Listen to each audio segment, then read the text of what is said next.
super tired. Wow, I actually feel like I got somewhere since I got the 1 Samuel.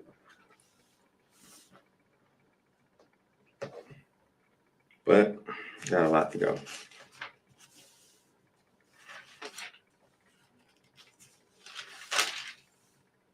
Okay.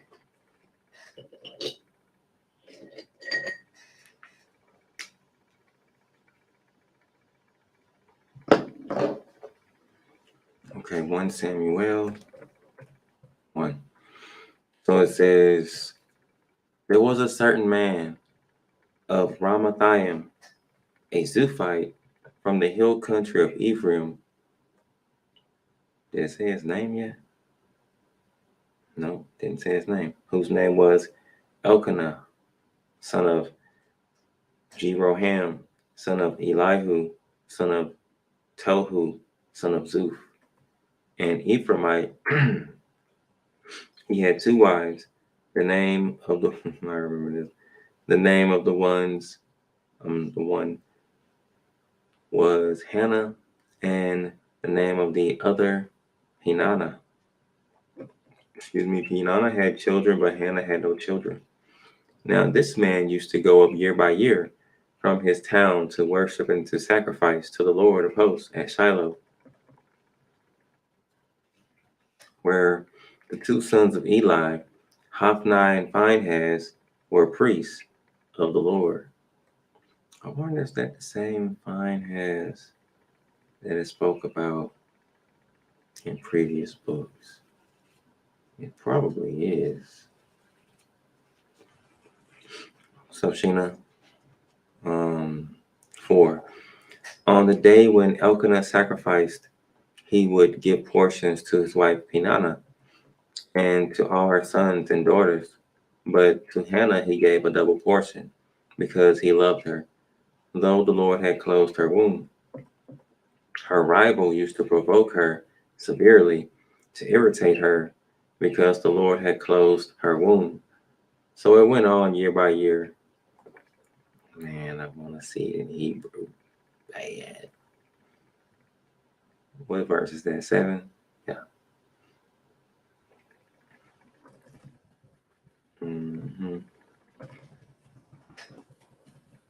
What verse is this? All right, we're getting there. But to Hannah he gave a double portion, because he loved her. Though the Lord had closed her womb, her rival. Where's my mouse at? Let me move it. Oh, right there. Her rival used to provoke her severely. Okay, the word rival. Where's rival? Okay. I wanted to see what it said for rival in Hebrew, but it ain't the word I thought it was. Tisra. Okay. Her rival used to provoke her severely to irritate her, because I'm laughing at that word. Oh, okay. Looking at that word in Hebrew, I didn't know that was what irritate is.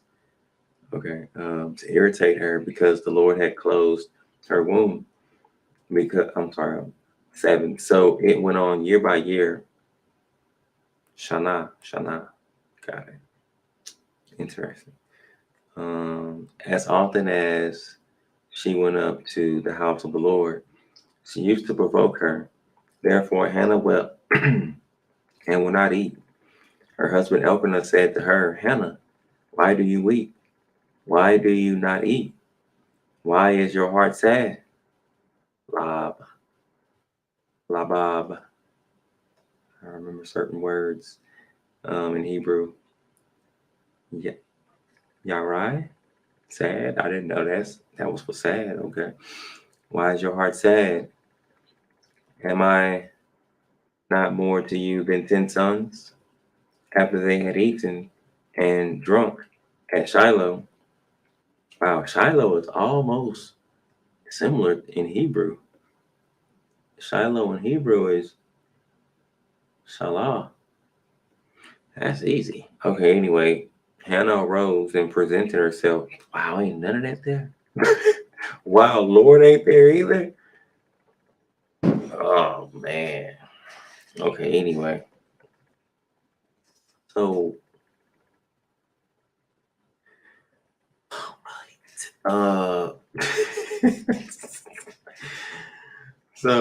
uh, this would be an interesting verse to translate in Hebrew. What verse is this? 9? Okay. After they had eaten and drunk at Shiloh, Hannah rose and presented herself before the Lord. Um, oh, Sheena says, I'm driving right now. I'll be back on in 10 minutes. Okay, Sheena. Brother SP says hello and good night, everyone. Excuse me. Hello, Brother SP. Let's see. I think I was on this part where it says, now Eli, the priest, was sitting on the seat beside the doorpost of the temple of the Lord. She was deeply distressed and prayed to the Lord and wept bitterly. She made this vow: O Lord of hosts, if only you will look on the misery of your servant and remember me, and not forget your servant, but will give to your servant a male child, then I will set him before you as a Nazarite. Wow, that's not in there either. Oh man, this is some interesting stuff right here. I want to translate some of these verses. I never looked at it, never even thought to look at some of these verses in Hebrew, but man, I think I did look at this verse in Hebrew one day. I think it was the reason I started using logos because, I think the last time me and this preacher got together one-on-one in his church to do this study, we was just reading 1 Samuel. I don't know when we started, but I think it was from chapter 7 to like 11 or 12. And when we got here, I was reading from the NRSV and he was reading from another translation. And in his translation, the word Nazarite wasn't there, but in mine it was. And so he was like, wait a minute. So he told me that. And then so we started looking for the reason why. And so I was like, well, I was thinking it was a manuscript difference. So I'm thinking we're going to have to go to the Dead Sea Scrolls to see. But the only way I knew how to do it at the time was the hard way, the long way. You got to go to the Dead Sea Scrolls site and go to 1 Samuel, if they got it, 11, and find it. But he had this logos book. What's it called? The Lexham Interlinear Dead Sea Scrolls, what I'd never even heard of. And he went in the logos app and he pulled up 1 Samuel in the Interlinear Dead Sea Scrolls, and he easily could find if it was there. And I was like, let's see that. I didn't know that existed. So yeah, I forgot about this. That is interesting right there. Okay, so wait, what does this D say? That is one separate. Oh yeah, okay. So let me go back up. Then I will set him before you as a Nazarite until the day of his death. He shall drink neither wine nor intoxicants. And what? That wasn't there either? Oh man. What verse is this? 11? I have to make a note. Because now I'm curious what was actually there in the Hebrew now. 1, 1, 11.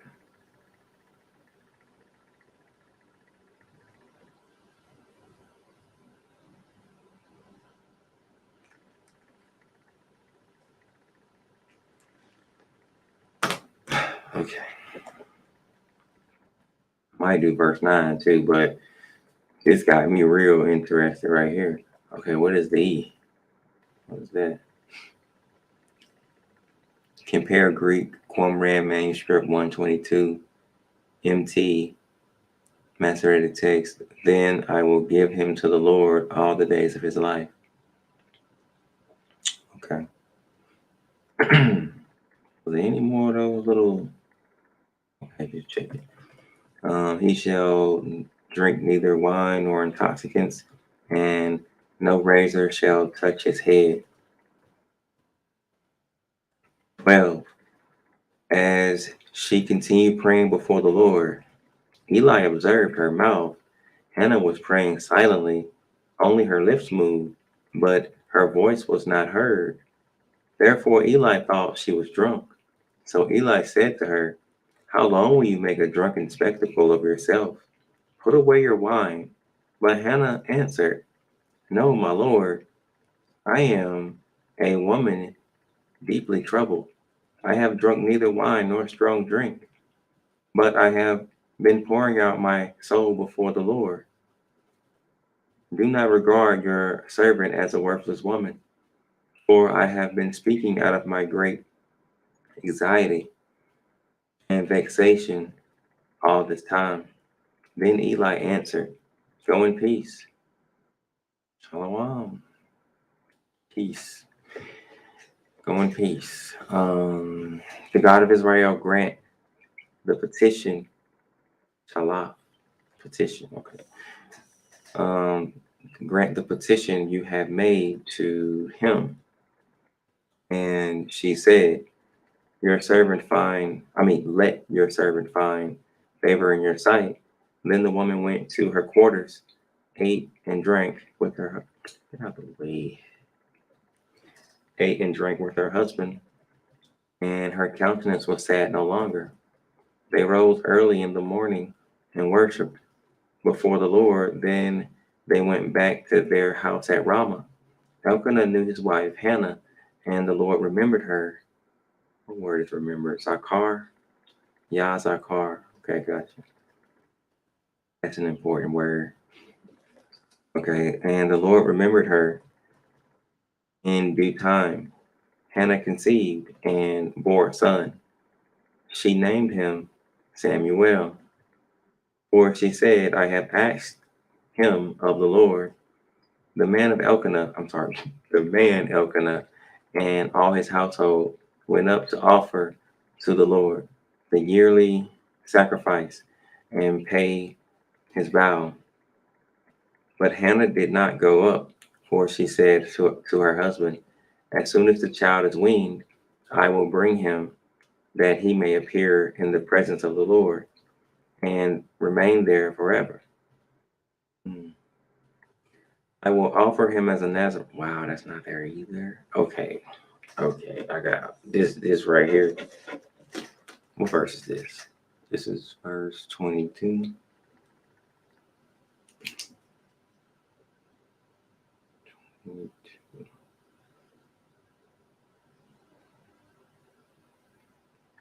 It seems like a lot of times when the word Nazarite occurs, it's nothing there in the Hebrew for it in this verse.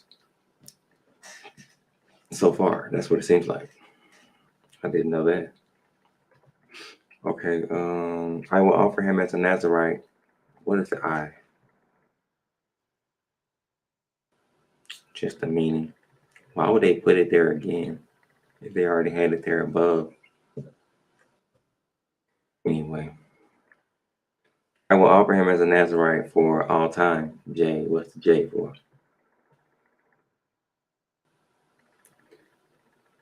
Compare Qumran manuscript. Which Qumran manuscript? You don't know? Normally they would give me which one. They didn't give me which one. Okay. Masoretic text lacks will offer him as a Nazarite for all time. Okay. So manuscript comparisons. Okay. Whew. Okay, well, what was I? 23. Her husband Elkanah said to her, by the way, I do like stuff like that where they tell you that. The KJV don't tell you. I don't think they tell. Well, the one I had don't tell you. 16:11. Her husband Elkanah said to her, "Do what seems best to you. Wait until you have weaned him. Only may the Lord establish his word." So the woman remained and nursed her son until she weaned him.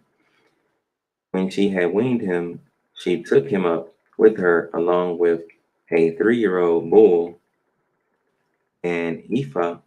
Why is this L right here?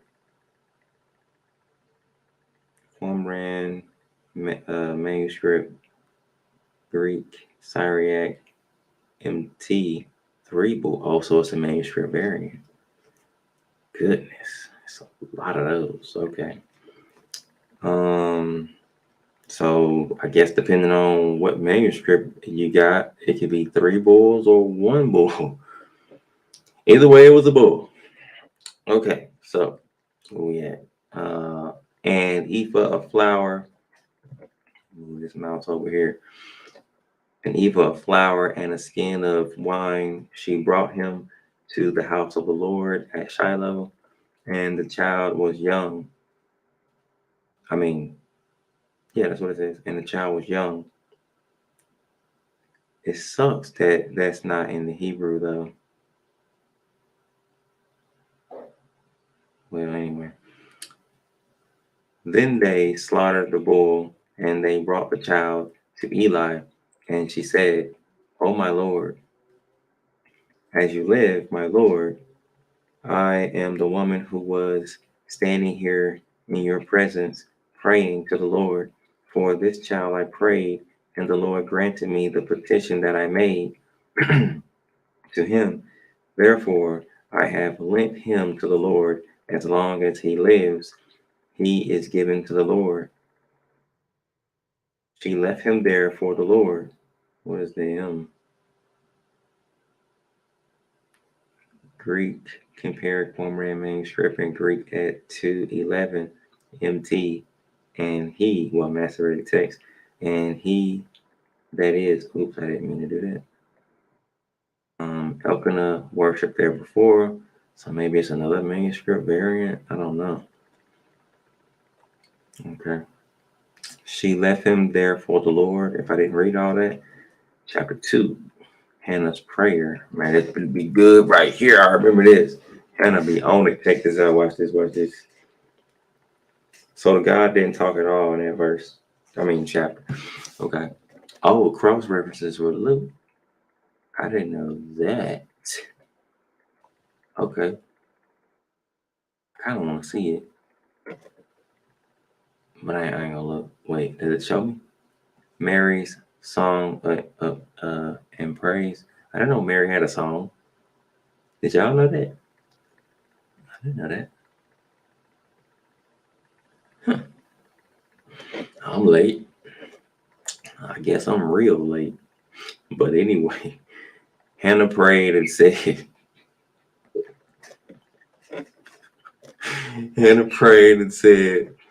"My heart exalts in the Lord." Loud heart. Okay. My heart exalts in the Lord. My strength is exalted in my God. Wow, that's not even there. That's frustrating to me. Okay. But Yahweh is right there. What? The way they did this, I would have. This kind of pissing me off. I would have just said in the Lord or the word for Yahweh. Why they put my God? What is this A talking about? Hebrew. No, the freak is not. That's a lie. Wait, Greek? What is that for? Greek manuscript? Are we going by the Septuagint now? What's going on? I'm confused. But Greek, my Lord.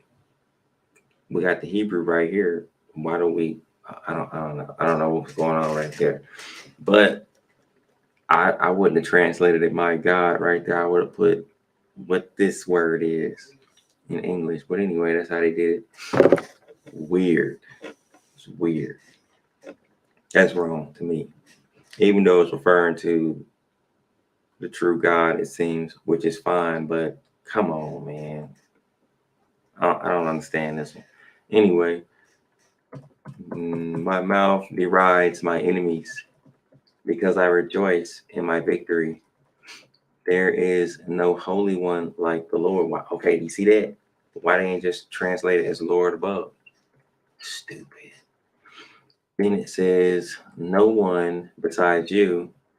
There is no rock like our God. Now you see, we actually got a Hebrew word for God right there, which man, I tell you, I'm picky. I guess I'm picky. Anyway, 3, talk no more so very proudly. Let not arrogance come from your mouth. For the Lord is a God of knowledge, and by him actions are weighed. The bows of the mighty are broken, but the feeble gird on strength. Those who were full have hired themselves out for bread, but those who were hungry are fat with spoil. The barren has borne 7. 7 is Shabbai, and Hebrew grammar still Shabbai, basically. Because I can't really say the H at the end, so still Shabbai. Then it says, but she who has many children is forlorn. Sorry. Excuse me. The Lord kills and brings to life. Wow. Wait a minute now. No way. Oh, I thought that was Haya. Let's say.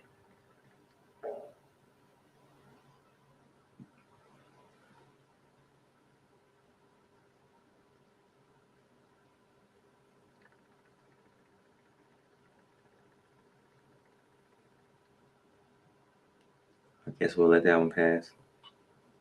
I was just making sure. Oh, okay. I get it now. I get what those arrows mean. I get it now. So y'all see that left arrow, those 2 left arrows, and then the right arrow, like, I get it now. So when it says brings to life, and the to life is far away from the Hebrew word, those arrows are pointing in a direction that, and it gives the indication that it still goes with the Hebrew word right under it. Just like on the far left in verse 6 at the beginning, it has an arrow going right, which is going to where in Hebrew the word for the Lord is. I get it. I get that part now. I never knew why those were there. Gotcha. Okay, the Lord kills and brings to life. He brings down to interesting. As I learned this, I tell you, it's just interesting to see what words wasn't really there and stuff. I would have loved to have seen this like years ago in my early studyings and readings of the Bible. I would have loved to seen this a long time ago. I would have probably still been amazed at how many words are not translated and are not there. But I kind of was amazed too back then when I started to see it. But yeah, this is good. So anyway, he brings down to Sheol or hell and raises up. The Lord makes poor and makes rich. I like that. He brings low. He also exalts. Now, I don't know what that means yet. That right there. When I double click it, 7 commemoration Henry. Okay, no, I don't think that defines it. Does it?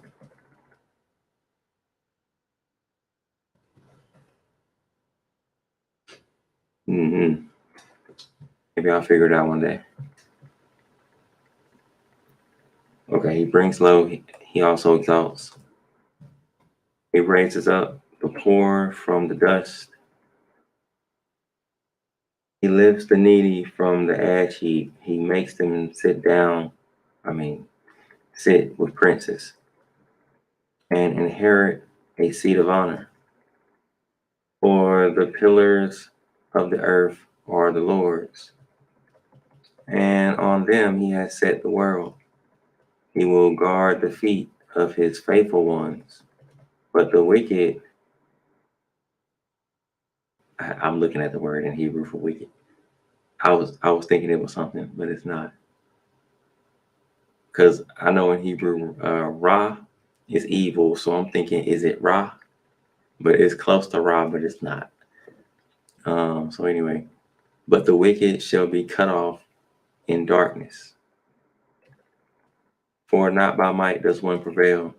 Okay, what is this 17? I gotta learn what this means.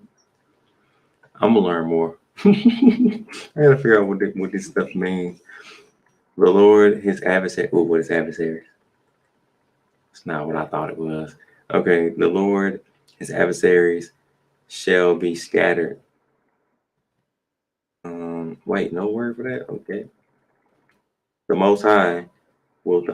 That's not it there either. Okay, wait, what's this? Hebrew against him, he. Okay. The Most High will thunder in heaven. The Lord will judge the ends of the earth. He will give strength to his king and exalt the power of his anointed. Then Elkanah went home to Ramah, while the boy remained to minister to the Lord in the presence of the priest, Eli. Now the sons of Eli were scoundrels. Okay. They had no regard for the Lord. That's not good. Or for the duties of the priest to the people. When anyone offered sacrifice, the priest's servant would come while the meat was boiling with a three-pronged fork in his hand, and he would thrust it into the pan or kettle or cauldron or pot, all that, the way. All that the fork brought up, the priest would take for himself. Okay, what is this? Oh, okay. The priest would take for himself. That is what they did at Shiloh to all the Israelites who came there. Moreover, before the fat was burned, the priest's servant would come and say to the one, that's a different word for one, if I'm not mistaken, Ayash. Wait a minute. Hit that. Ain't that man? It is man. This is husband and man. It can mean one, two. I didn't know that. Interesting. All right. Let me go back.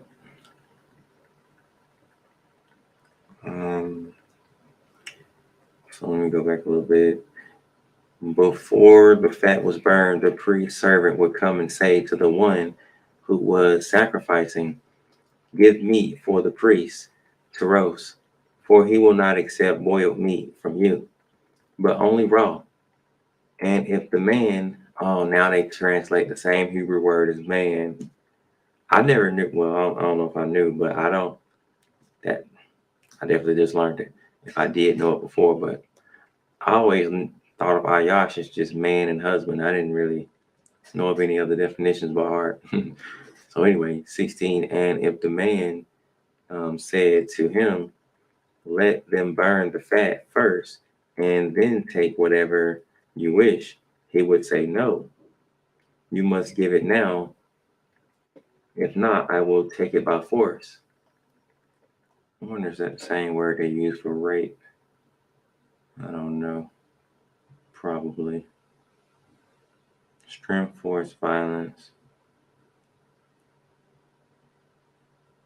So many definitions. Mm-hmm. 17. Thus the sin of the young men was very great in the sight of the Lord, for they treated the offerings of the Lord with contempt. Samuel was ministering before the Lord, a boy, wearing a linen ephod. His mother used to make for him a little robe and take it to him each year when she went up with her husband to offer the yearly sacrifice. Then Eli would bless. Oh, I'm sorry, y'all. I missed y'all comments. Let me read real quick. Hold on. We got Kyle saying question out of Kyle's on Twitch, y'all. Kyle says question out of left field. Why did God create Satan? Oh, I don't know if it flat out says why he created Satan, but he probably had his intentions. But question for you: have you studied that yourself? If you still with me, Kyle, because I specifically have not. I don't even know if I ever thought about. I might have thought about that, but I never studied it, so I don't really have an answer for you. And Dragon says, "Good night, family. Good night, Dragon." All right, so let me see. Verse 20. Eli would bless Elkanah and his wife and say, "May the Lord repay you with children by this woman for the gift that she made to the Lord." And then they would return to their home. And the Lord took note of Hannah. She conceived and bore 3 sons and 2 daughters. And the boy Samuel grew up in the presence of the Lord. Now Eli was very old. He heard all that his sons were doing to all Israel and how they lay with the women who served at the entrance to the tent of meeting. He said to them, "Why do you do such things?" For, I don't know, Asher can mean for. Okay. For I hear of your evil. Is that raw? That is raw. That's the word I've been looking for. Okay. Your evil dealings. Let me just go up a little bit. For I hear of your evil dealings from all these people. No, my sons, it is not a good report that I hear. The people of the Lord spreading. Oh, Sheena's back. Welcome back, Sheena. Spreading abroad. 25. If one person sins against another, someone can intercede for the sinner with the Lord. But if someone sins against the Lord, who can make intercession? But they would not listen to the voice of their father, for it was the will of the Lord to kill them. Interesting. Reminds me of Pharaoh. Okay, but 26. Now the boy Samuel continued to grow both in stature and in favor with the Lord and with the people. Oh, that's a different word for people right there. Wait, that's Ayash? Oh, wow. Okay. Well, all right. A man of God came to Eli and said to him, "Thus the Lord has said." Okay, now God is going to talk. Okay, let me see. I revealed. Yeah, let me highlight that. Wait, what is this J? Oh, okay. This is 227.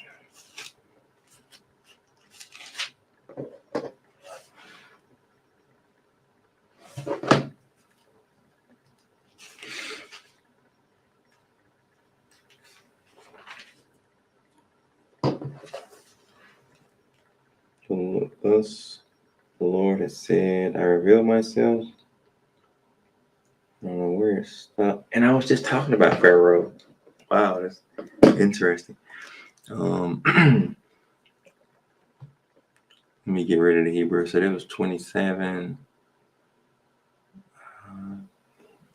27. Okay, 27. A man of God came to Eli and said to him, "Thus the Lord has said, I revealed myself to the family of your ancestor in Egypt." Oh, Kyle, let me read what you said real quick, Kyle, because we're gonna take this out. You know what I'm saying, Kyle? Everybody, Kyle is on Twitch. Kyle, I'm streaming. Well, just so everybody know, I'm streaming on Facebook, Twitch, and YouTube. So y'all won't be able to see everybody's comments, but don't worry, we'll be all right. I'm gonna fill y'all in. So Kyle said something earlier. This is what Kyle said just now. So Kyle says, I don't have an answer. I just know everyone outside of Christianity don't believe in Satan. Everyone outside of Christianity, it's some Christians that don't even, well, they act like they don't believe in Satan. Anyway, but you say everyone outside of Christianity don't believe in Satan. When I've ever brought it up, I call them a messenger of Satan, but they don't even believe in Satan. They throw it back in my face saying I'm an uneducated fucktard. Wow, they actually say that? Okay, weird. Not that profanity is that unusual, but weird that they would say that to you. Well, anyway, Kyle, I think anything that you have, I guess, a thought about, curiosity, stuff like that, study it. You know, you can talk to people about it, see if whoever, if you got anybody that's like a biblical spiritual person, whether it's friend, cousin, mom, dad, preacher, whatever, and you can talk to them about it, and they might look it up with you a little bit. But I think everything should be studied. Some of the simplest things should be studied. The questions we have, study it. That's how you find out the answer. You might not find it all out from that first study, but you'll find more of an answer. Because I have no answer.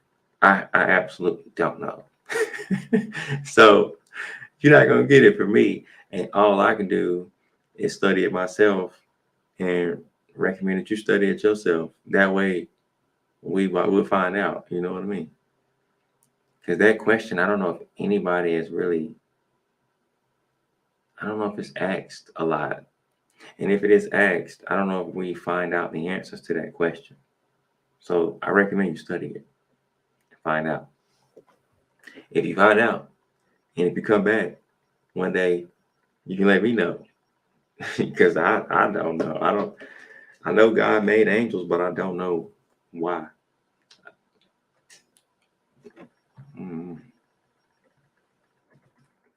Now I think it might have gave one purpose for the angels that I possibly can remember, for them to be guardian angels maybe, but I don't even know if I can prove that. So I probably read that somewhere. So let's see. What verse was I on? Did I even get to Pharaoh?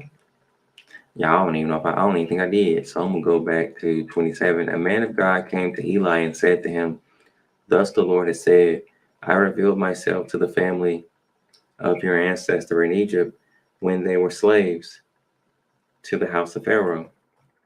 I chose him out of all the tribes of Israel to be my priest, to go up to my altar, to offer incense, to wear an ephod before me.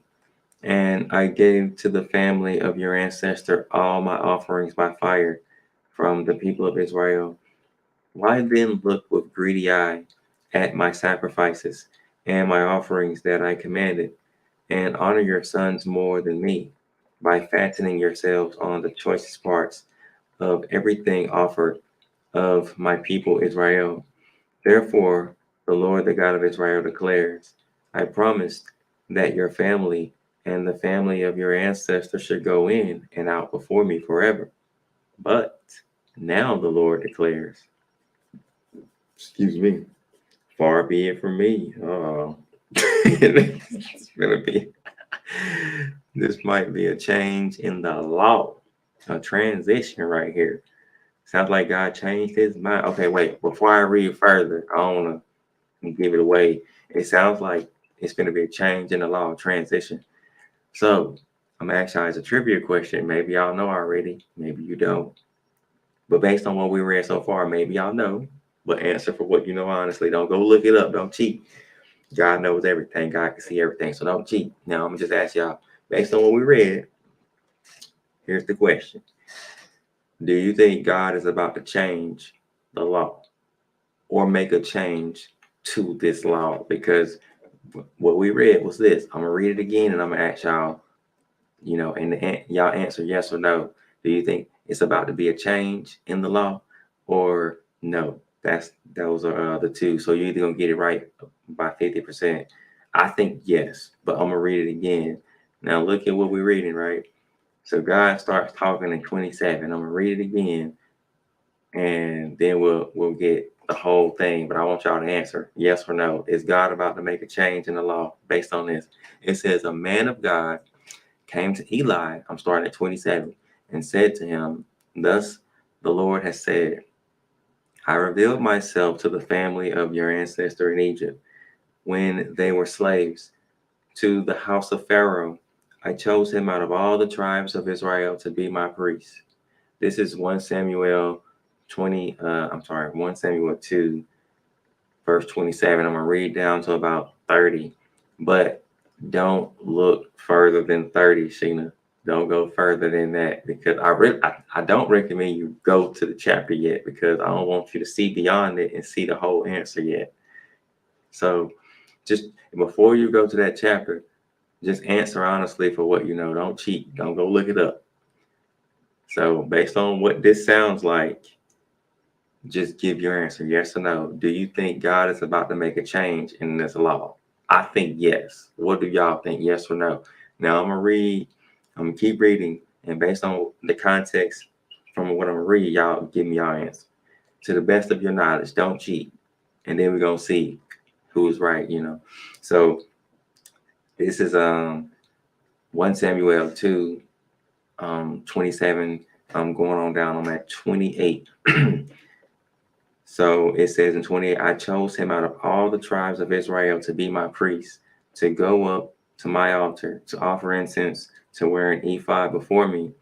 And I gave to the family of your ancestor all my offerings by fire from the people of Israel. Why then look with greedy eye at my sacrifices and my offerings that I commanded, and honor your sons more than me by fattening yourselves on the choicest parts of every offering of my people Israel. Therefore, the Lord, the God of Israel, declares, I promised that your family and the family of your ancestors should go in and out before me, forever.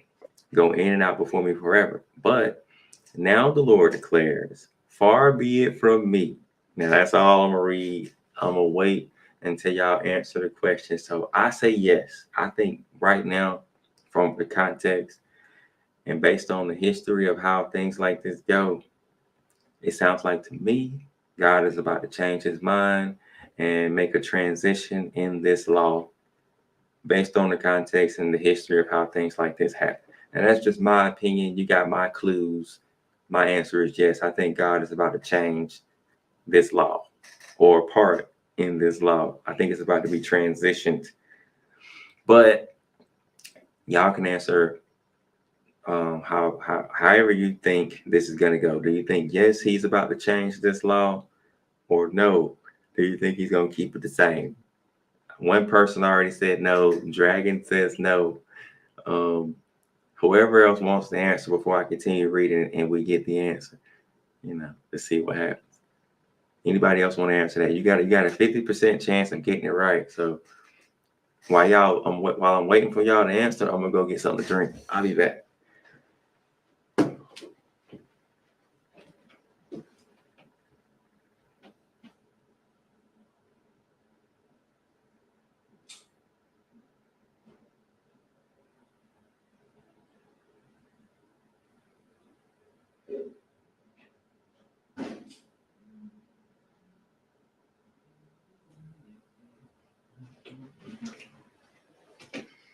All right, we still just got one answer. Anybody else want to answer that?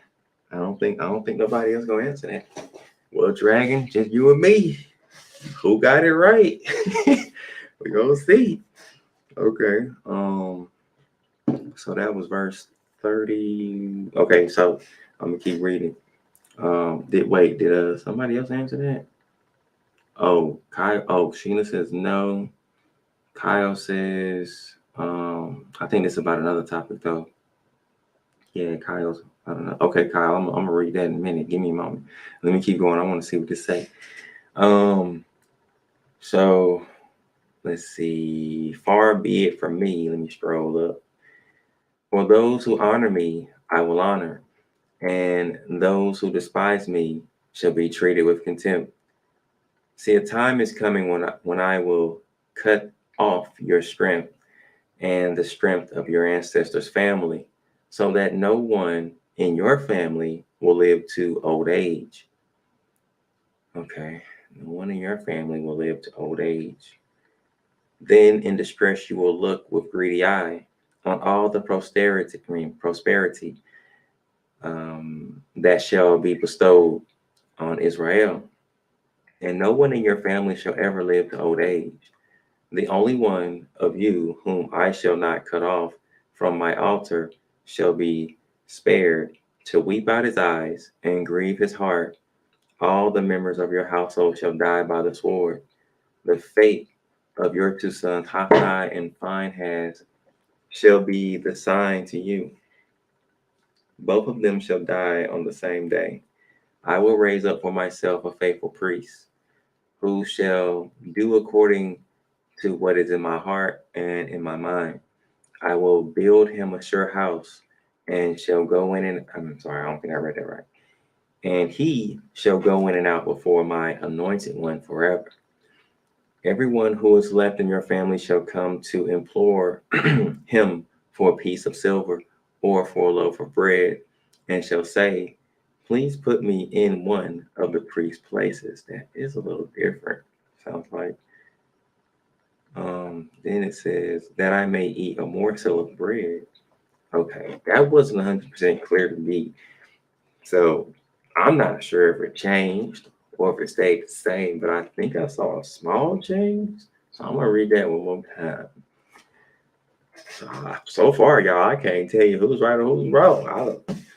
I think y'all more right. I saw a small little change in there, but let's see. I'm gonna read it one more time. Before I read it too, I'm gonna go ahead and read what you said, Kyle, and get back to you real quick because this is, you know what I mean. You know what I mean? Man, gone already. Okay, so Kyle says on Twitch, what we got, Kyle? Kyle says I used to be so angry at people questioning my faith and giving me proof of pastor/priest infidelity and rape/molestation. There's no way children have been taken advantage of under the house of God, but I'm showing articles and facts proving it to be true. How do I show these heathens their research is completely misleading? How do you show the heathens their research is completely misleading? Well, first, if you don't have any evidence that it's misleading, how can you show anybody it's misleading? You have to find a proof first. But it's a scripture in Sirach, aka Ecclesiasticus, called it's in the Apocrypha. It says, strive for the truth until death, and the Lord will fight for you. Do that.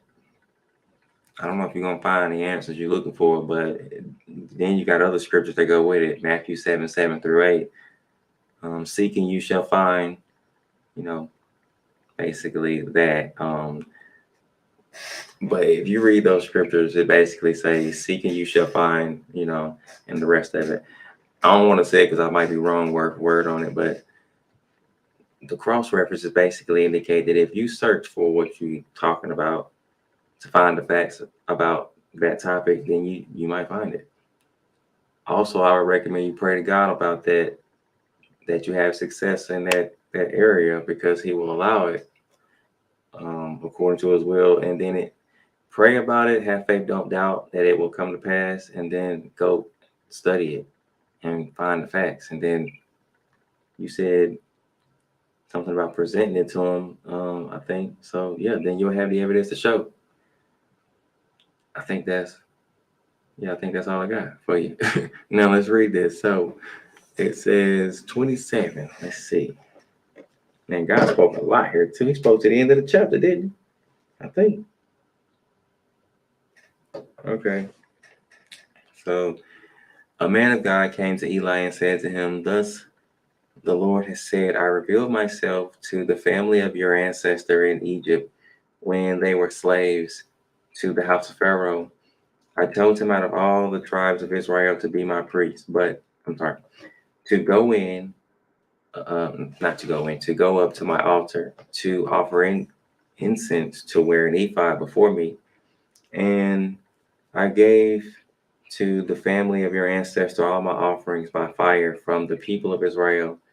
Why then look with greedy eye at my sacrifices and my offerings that I commanded, and honor your sons more than me by fattening yourselves on the choicest parts of every offering of my people Israel? Therefore, the Lord, the God of Israel, declares, I promised that your family." Oh, I think it was a change now. I think this is going to do it. Okay. "I promised that your family and the family of your ancestors should go in and out before me forever. But now the Lord declares, far be it from me." Yeah, there it is. I didn't realize it was right there. Okay, yeah. Okay, so then it says, "For those who honor me, I will honor." Okay, yeah. Do y'all see it now? There's the change right there. I didn't even have to go any further than that. I didn't even realize that.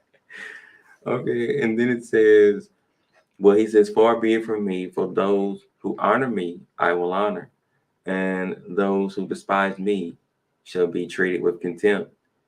See, a time is coming when I will cut off your strength and the strength of your ancestors' family, so that no one in your family will live to old age. Then in that, then in distress, you will look with greedy eye on all the prosperity that shall be bestowed on Israel, and no one in your family shall ever live to old age." Interesting.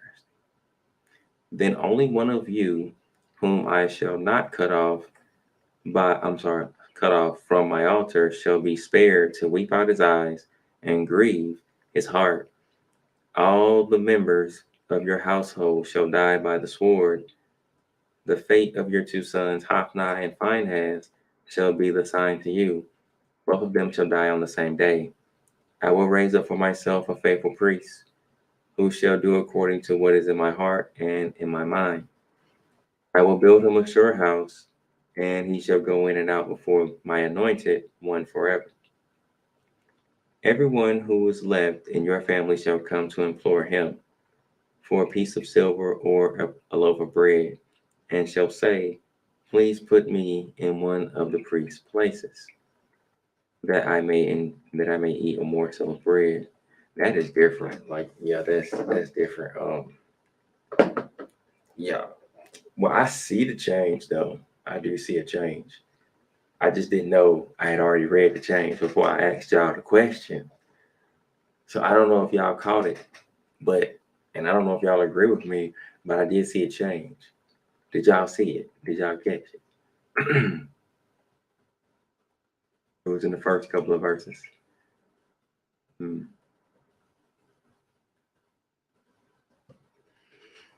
Okay, chapter 3.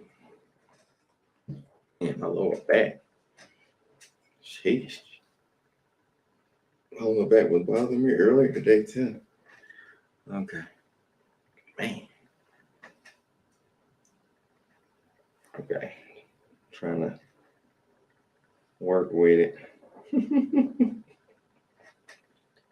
Okay, it says, "Now the boy Samuel was ministering to the Lord under Eli. The word of the..." Oh, snap. Wait a minute. I gotta highlight all the rest of what God said. My bad, y'all. Forgot. Mm.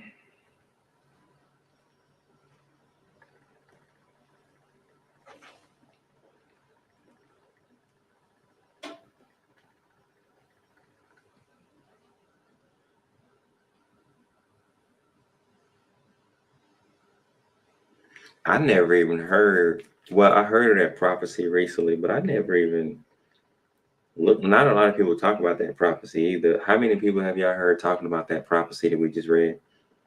The fate of your two sons.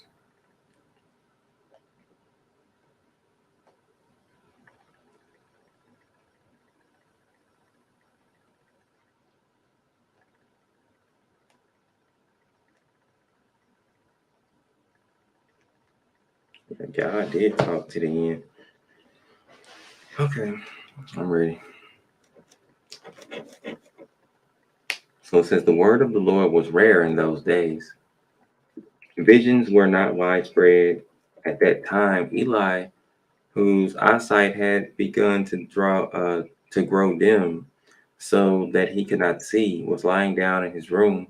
The lamp of God had not gone out yet, and Samuel was lying down in the temple of the Lord, where the ark of God was. Then the Lord called Samuel, Samuel, and he said, "Here am I." Well, here I am. And ran to Eli and said, "Here I am, for you called me." But he said, "I did not call. Lie down again." And he went and lay down. The Lord called again, "Samuel, Samuel."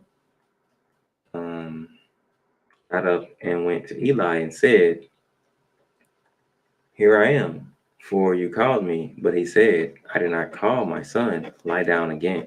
Now Samuel did not yet know the Lord, and the word of the Lord had not.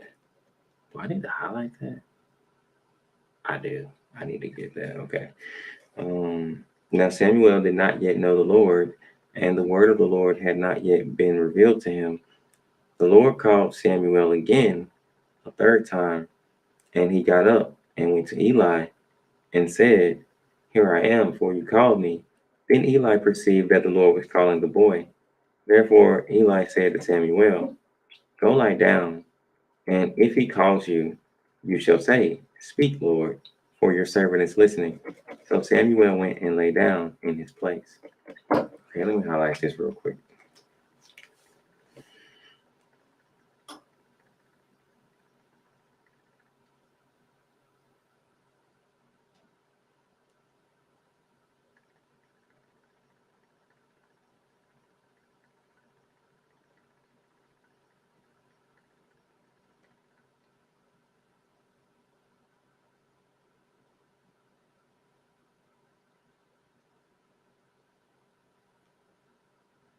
Okay, got it. I think I'm on 10, right?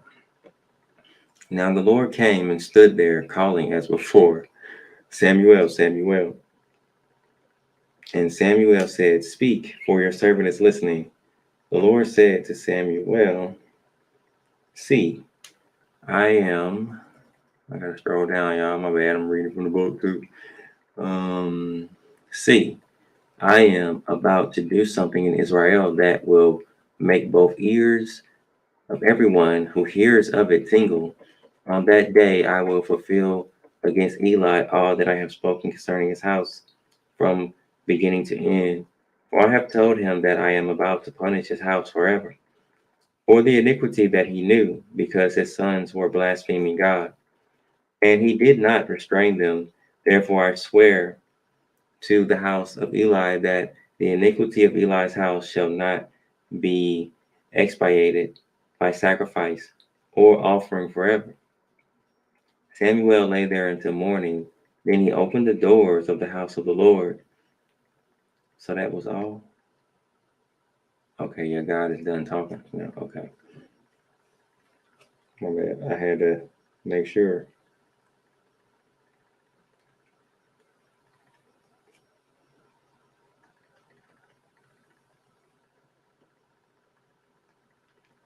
Therefore, okay, yeah, that one too. Okay, 15. Samuel lay there until morning. Then he opened the doors of the house of the Lord.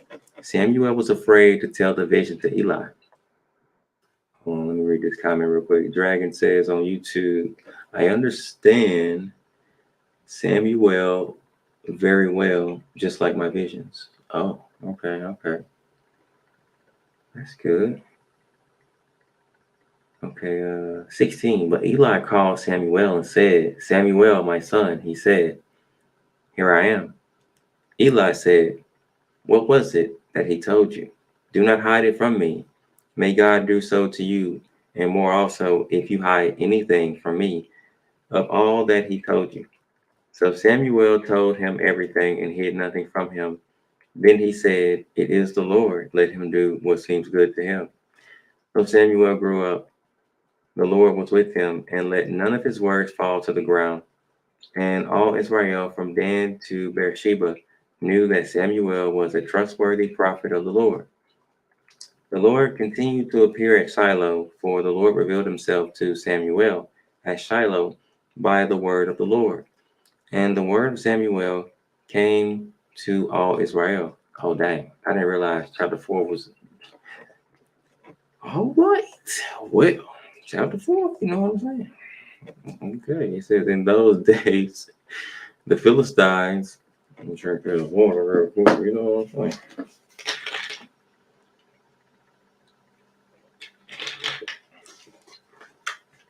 Okay.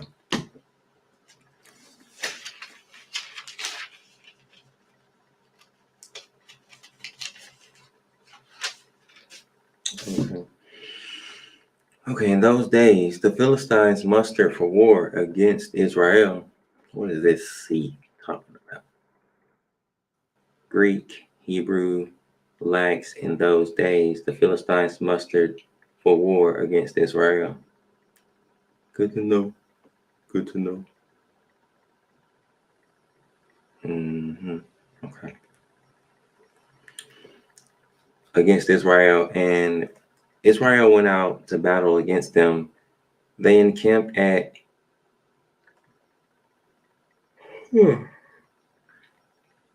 Ebenezer, and the Philistines encamped at Aphek. The Philistines drew up in line against Israel, and when the battle was joined, Israel was defeated by the Philistines, who killed about 4,000 men on the field of battle. When the troops came to the camp, I thought I read that wrong.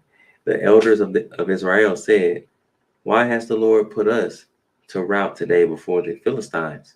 Let us bring the ark of the covenant of the Lord here from Shiloh. Who said that? Oh, the elders of Israel. Okay. So let us bring the ark of the covenant from Shiloh. Okay. So that he may come among us and save us from the power of our enemies. So the people sent to Shiloh and brought the ark of the covenant of the Lord. That's stupid. That's, in my opinion, that's just stupid. But okay, we'll see what happens. Brought from there the ark of the covenant of the Lord of hosts, who is enthroned on the cherubim. Okay, well, I think it's kind of idiotic. Not completely, but anyway. Who is enthroned on the cherubim. The two sons of Eli, Hophni and Phinehas, were there with the ark of the covenant of God. Oh, no. Okay. I'm trying not to laugh. When the ark of the covenant of the Lord came into the camp, all Israel gave a mighty shout, so that the earth resounded. When the Philistines heard the noise of the shouting, they said, what does this great shouting in the camp of the Hebrews mean? When they learned that the ark of the covenant, they don't call it ark of the covenant here, it just says the ark of the Lord had came to the camp, the Philistines were afraid, for they said, gods have come into the camp. They also said, woe to us, for nothing like this has happened before. Woe to us. Who can deliver us from the power of these mighty gods? These are the gods who struck the Egyptians with every sort of plague in the wilderness.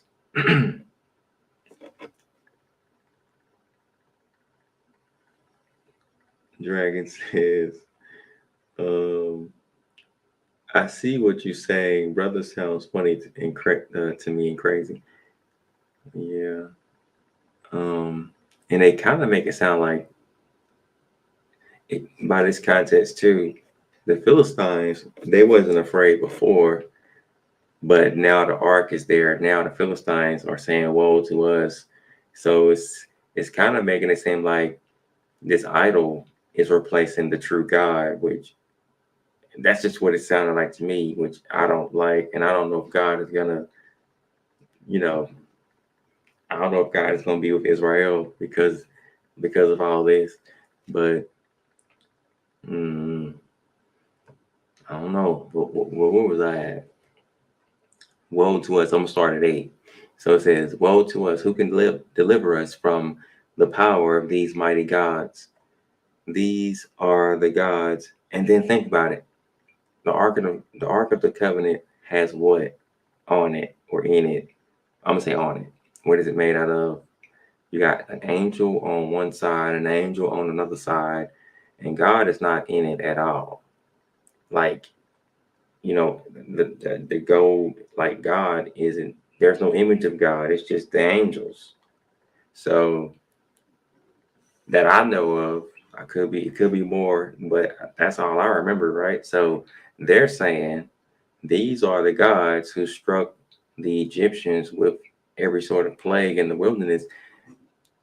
They're saying gods as if it's more than one, probably referring to each of these two winged creatures on the Ark of the Covenant and not referring to the true God, which might piss the actual true God off. So I don't know if God is going to be willing to deliver Israel right now, based on the way this sounds. But anyway, it says, I'm going to start it again and keep going. Woe to us, who can deliver us from the power of these mighty gods? These are the gods who struck the Egyptians with every sort of plague in the wilderness. Take courage and be men, O Philistines, in order to not become slaves to the Hebrews as they have been to you. Be men and fight. So the Philistines fought Israel. I'm sorry, I said that a little too fast. For the Philistines, so the Philistines fought. Israel was defeated, thank God. That's probably mean of me to say, but thank God.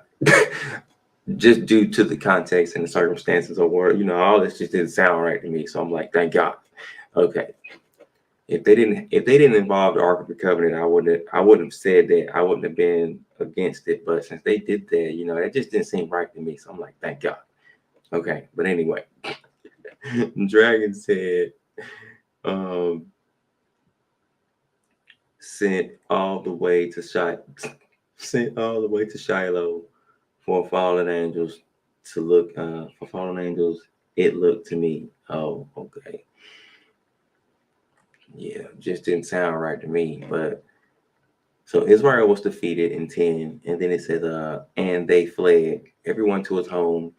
There was a very great slaughter, for there fell, of Israel, 30,000 foot soldiers. The ark of God was captured. I'm glad. I'm glad. Like, I never looked at it like this until now, but like, I'm glad because I never thought of it this way until now. Like, I've read this before a few times, or at least before, and it just didn't seem. I didn't think of it this way. But now, knowing what I know about idolatry and all of my studies and time, like it just didn't seem right to me. I'm like, wait, what? So, and I'm no expert, y'all, but did it kind of seem like the Israelites was putting their trust or faith more in the Ark of the Covenant than God Himself? Because never before, or at least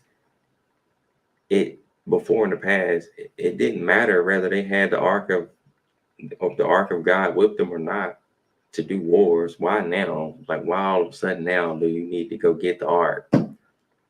Just don't make sense. It didn't make it. It was just you just anyway, just weird. So what was I? 11. It says the ark of God was captured, and the two sons of Eli, Hophni and Phinehas, died. A man of Benjamin ran from the battle line. A man of Benjamin, okay, and came to Shiloh the same day with his clothes torn and with earth on his head. While he arrived, Eli was sitting on his seat by the road watching, for his heart trembled for the ark of God. When the man came into the city and told the news, all the city cried out. When Eli heard the sound of the outcry, he said, "What is this uproar?" Then the man came quickly and told Eli. Now Eli was 98 years old, and he's gonna die. My bad, y'all. If y'all didn't know that, I'm sorry. But so Eli was well. It says now Eli was 98 years old, and his eyes were set, so that he could not see. The man said to Eli, "I have just come from the battle. I fled from the battle today." He said, "How did it go, my son?" The messenger replied, "Israel has fled before the Philistines, and there has also been a great slaughter among the troops. Your two sons, also Hophni and Phinehas, are dead, and the ark of God." I keep wanting to call it the Ark of the Covenant, but it keeps saying the Ark of God. I gotta get used to that. The Ark of God has been captured. When he mentioned the Ark of God, Eli fell over backward from his seat by the side of the gate, and his neck was broken, and he died. For he was an old man and heavy. He had judged Israel 40 years. Okay. 19. Now his daughter-in-law, the wife of Phinehas, was pregnant. Okay, and her husband just died. Okay. I shouldn't be chuckling, but it happened. It came out. About to give birth. When she heard the news that the ark of God was captured and that her father-in-law and her husband were dead, what was her name? Did it say her name? No, it didn't say her name. Okay, well, where was I at? When she heard the news, okay, right there, she bowed and gave birth, for her labor pains overwhelmed her, as verse 20, as she was about to die. Ooh. The women attending her said to her, "Do not be afraid, for you have borne a son." But she did not answer or give heed. Dang, did she die? I don't know. Let's see. She named the child. Okay, well, she didn't die. It made it sound like she was going to die or something like that. She named the child Achabad, meaning the glory has departed from Israel. I think they deserved it, though, based on what they did. Because and by the way, who talks about this, by the way, like, it mentions this part about this child being born and the name, meaning that, like, I've never heard a soul say this in person anywhere. I've never heard this anywhere. I've never heard a soul say that. People talk about the ark of God all the time, but I've never heard a soul say, with this ark of the covenant, and during these times when the ark was taken and the war happened, I don't hear anybody say this part, which has a deep or impact to this whole story, because the meaning of this child's name was, the glory has departed from Israel. And I never heard that. So anyway, then it says, because the ark of God has been captured, and because of her father-in-law and her husband, she said, the glory has departed from Israel, for the ark of God has been captured. Dragon says, Israel make a desperate move, God never knew anything about that war. I wouldn't say he didn't know anything about that war. I would, and then you could also ask yourself, like, can you prove that? Can you prove that God didn't know anything about that war? Because a lot of times, God knows, in my opinion, about wars because it's spiritual behind wars. Like, how do you think wars even happen? And from what we read in a lot of these wars, God is on somebody's side in the war. He's either, I don't know about every single war, but it's possible that God is either on one side or the other side to help somebody win. So that's how I kind of look at it. So I doubt he didn't know about the war, but it could be possible he didn't know, but I don't think he didn't know about that war. But you also got to remember, this was the war that killed Phinehas and Hophni, if I'm not mistaken, the two sons of Eli the priest, if I'm right about all these names. And remember, God said he just told somebody that he was going to bring this to pass. I think he told Samuel somewhere. So I don't know if God didn't know about this war. Like, but based on the context, I think God knew. I don't know. I don't think I will be able to verify that. You said you're looking around now. You go ahead. Take your time. Take your time. Well, yeah, that makes sense, but you got to think about it. God was expecting. God was about to bring His word to pass. He was gonna fulfill His prophecy that He said to Eli, which was right there. Remember when Samuel had that vision and he didn't want to tell Eli? Eli said, "Don't hide from me what God said," and he told him. And then I think in the following chapter, he said that not that part, not that part. Samuel told him everything and he hid nothing from him. Okay, so that's when he just told Eli the dream. But okay, let's just imagine this. If God tells somebody in a dream or a vision about a future prophecy and he says he's about to bring it to pass or something like that, I gotta look at this again. Let's see. Samuel lay there until morning. He opened the door. Blah, blah, blah. Okay, go up. I want to read this again. Let's see. Okay, 11. This is 1 Samuel 3:11.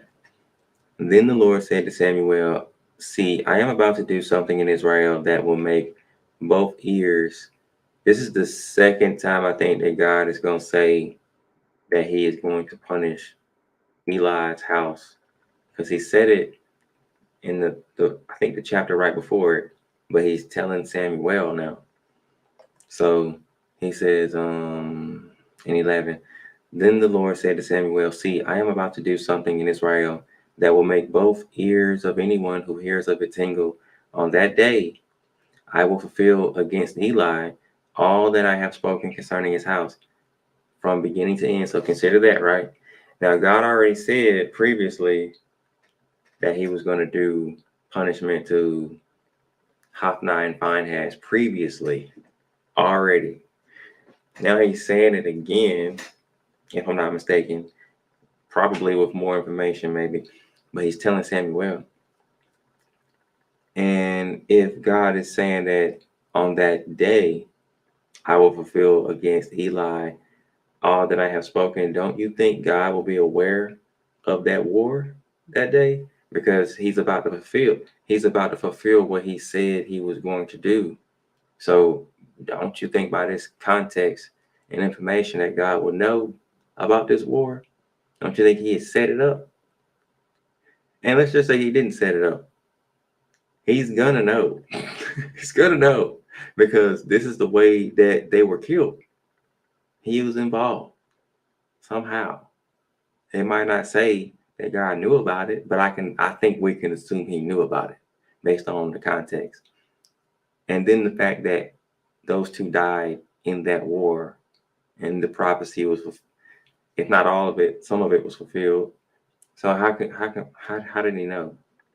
I guess you have to verify it for yourself and for me.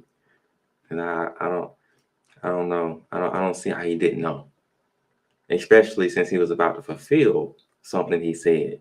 If okay, example, like if you tell somebody, let's just say you had a child and you heard your child did something while you was away from your child, like while you was at work, he did something very bad, very wrong.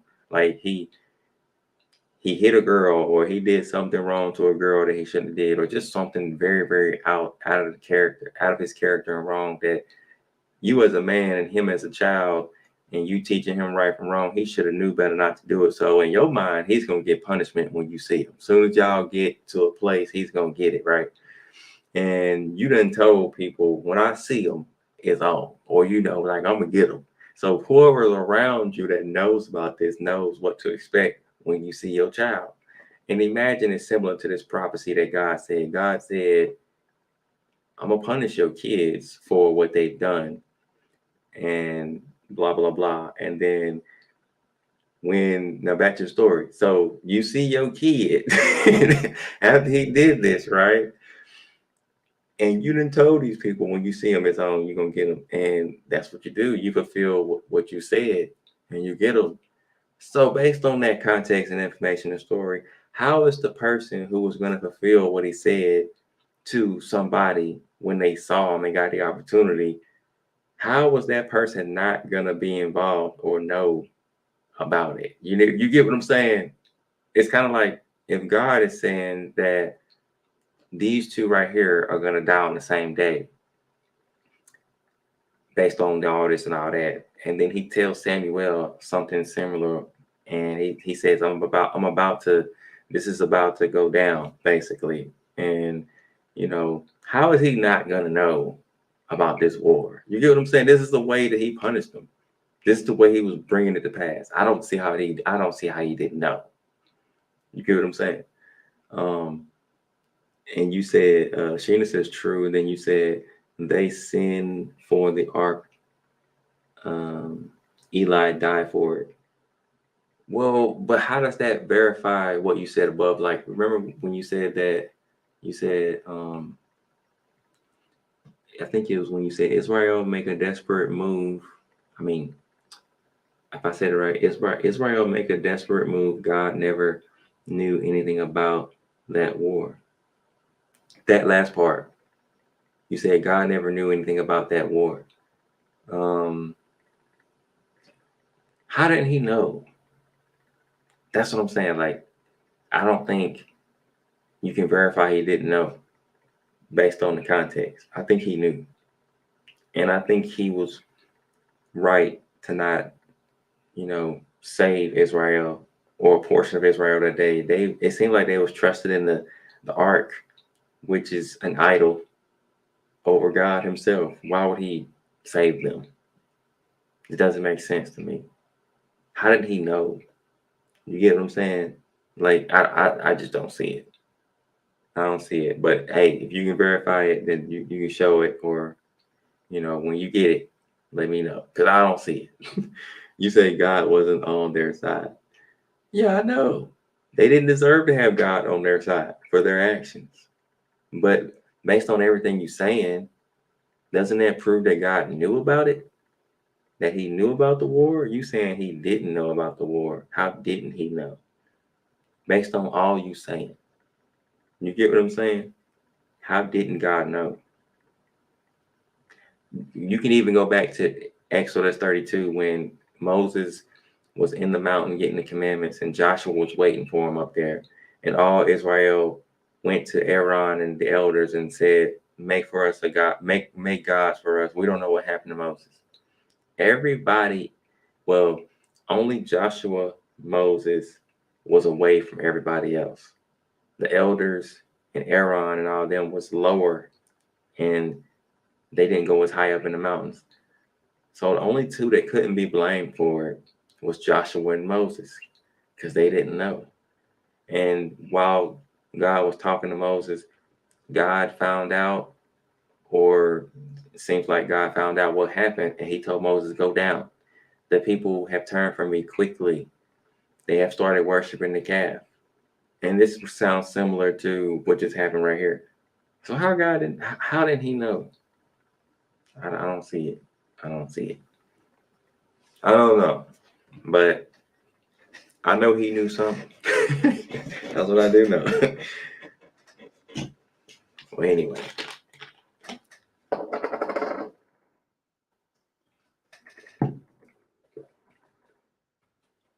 Not exactly the same. And don't say that they got involved in idolatry or they worship this ark or anything, but they sure seem to trust it. Or it seemed like they was trusting in it.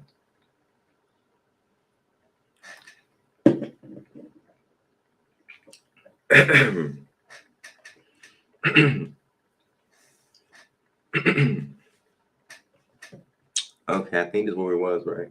Yeah. Yeah, water. Yeah. We was on 5. It was on 5. So it says, when the Philistines captured the ark of God, they brought it from, Ebenezer to Ashdod. Then the Philistines took the ark of God and brought it into the house of Dagon and placed it beside Dagon. When the people of Ashdod rose early the next day, there was Dagon fallen on his face to the ground before the ark of the Lord. So they took Dagon and put him back in his place. But when they rose early on the next morning, Dagon had fallen on his face to the ground before the ark of the Lord. And the head of Dagon and both his hands were lying cut off on the threshold. Only the trunk of Dagon was left. Wait a minute. I just thought about something. Was left to him. Okay, I'm on verse 5. Hold on, wait a minute. I might have.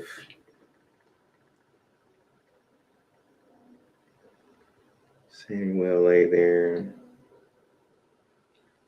Okay, I'm just making sure I ain't skipped anything that God said. Okay, just had to make sure. Okay, no, I'm good. Just had to make sure, OG. Just had to make sure. Okay, 5. This is why the priests of Dagon and all who enter the house of Dagon do not step on the threshold of Dagon and Ashdod to this day. The hand of the Lord was heavy on the people of Ashdod, and he terrified and struck them with tumors, both in Ashdod and in its territory. And when the inhabitants of Ashdod saw how things were, they said, the ark of the ark of the God of Israel must not remain with us, for his hand is heavy on us and on our God Dagon. So they sent and gathered together all the lords of the Philistines and said, what shall we do with the ark of the God of Israel? The inhabitants of Gath replied, let the ark of God be moved on to us. So they moved the ark of God of Israel to Gath. But after they had brought it to Gath, the hand of the Lord was against the city, causing a very great panic. He struck the inhabitants of the city, both young and old, so that tumors broke out on them. So they sent the ark of the ark of the God of Israel to Ekron. But when the ark of God came to Ekron, the people of Ekron cried out, why have they brought around to us the ark of the God of Israel to kill us and our people? They sent therefore and gathered together all the lords of the Philistines and said, send away the ark of God, the ark of the God. I keep missing out that I keep missing to say that. Of Israel, and let it return to its own place, that it may not kill us and our people. For there was a deathly panic throughout the whole city. The hand of God was very heavy there. Those who did not die were stricken with tumors, and the cry of the city went up to heaven. Chapter 6. The ark of the Lord was in the country of the Philistines 7 months. Then the Philistines called for the priests and the diviners and said, what shall we do with the ark of the Lord? Tell us, that we should send with it to its place. They said, if you send away the ark of the God of Israel, do not send it empty, but by all means return him a guilt offering. Then you will be healed and will be ransomed. Will not his hand then turn away from you? Turn from you. And they said, what is the guilt offering that we shall return to him? They answered, 5 gold tumors and 5 gold mice, according to the number of the lords of the Philistines, for the same plague was on all of you and on your lords.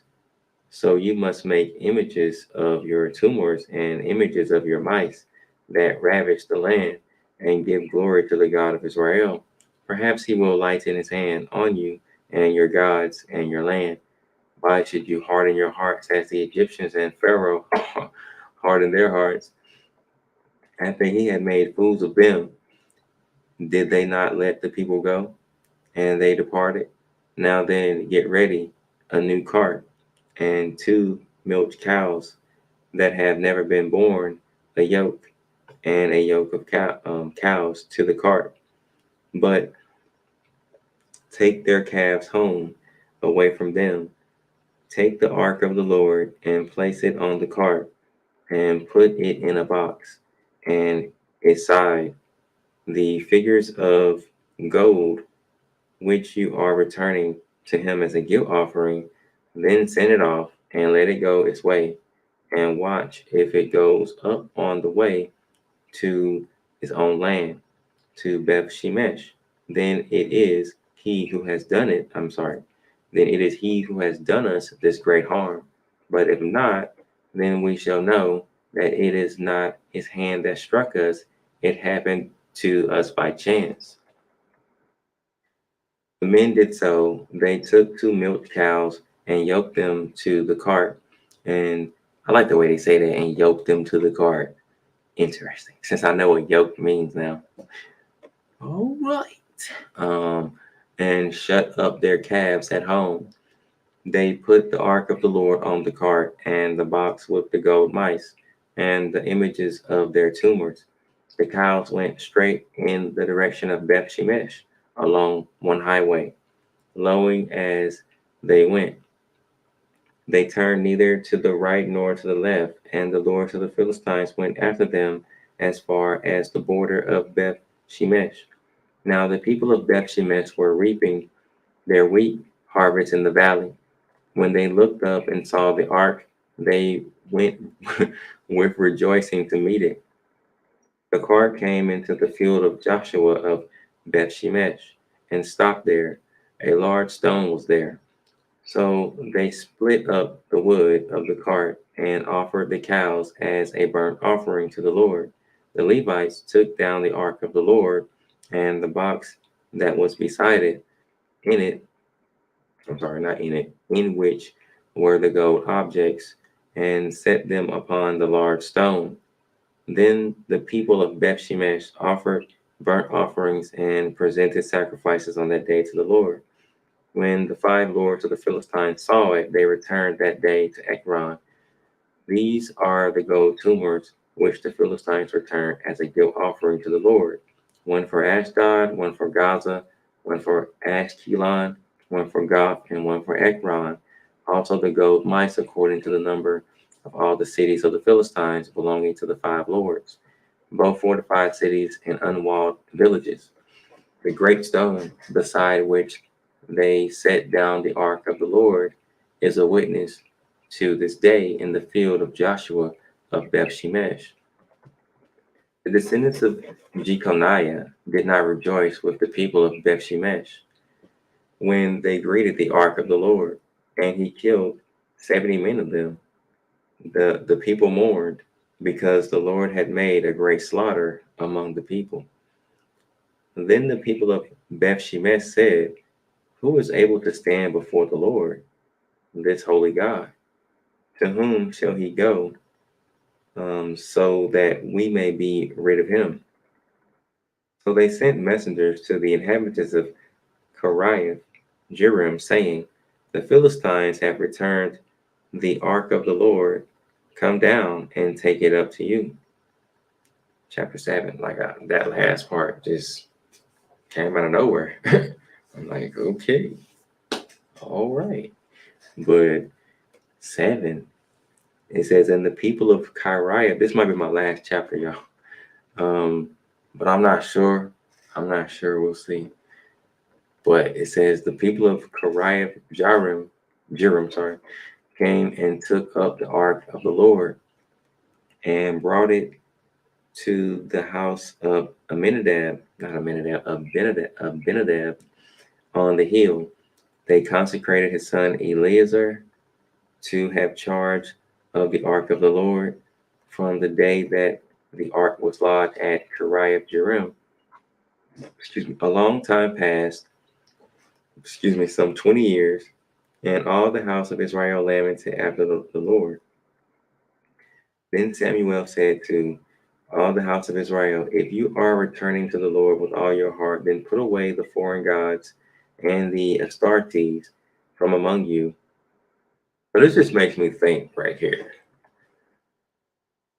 Based on this context, just this little part in 3, I ain't even read all of it, but it just sounds like kind of like in our time, how it's like wherever you live, wherever it's your little area that you dwell when you're not working or stuff like that, like wherever you at, mainly you just have to serve God on your own, and whoever's gonna do it with you in your household or wherever. But because it seems like based on that, it sounds like people all over in that whole all over in Israel and in all the lands that they lived in, they all didn't follow God fully. Because based on that, it says, then Samuel said to all the house of Israel, if you are returning to the Lord with all your heart, then put away the foreign gods and the Astartes from among you. So it seems like, of course, Samuel was said to be a trustworthy prophet. So of course he was doing right, or trying to I guess the best of his ability, but not everybody. That's just what I was thinking based on that. So, and then it says, direct your heart to the Lord and serve him only, and he will deliver you out of the hand of the Philistines. So Israel put away the Baals and the Astartes, and they served the Lord only. Then Samuel said, oh,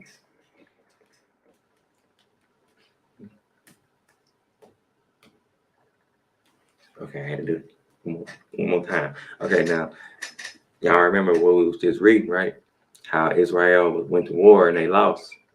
You know, all that. What was they doing right here? Worshiping other gods. There it is.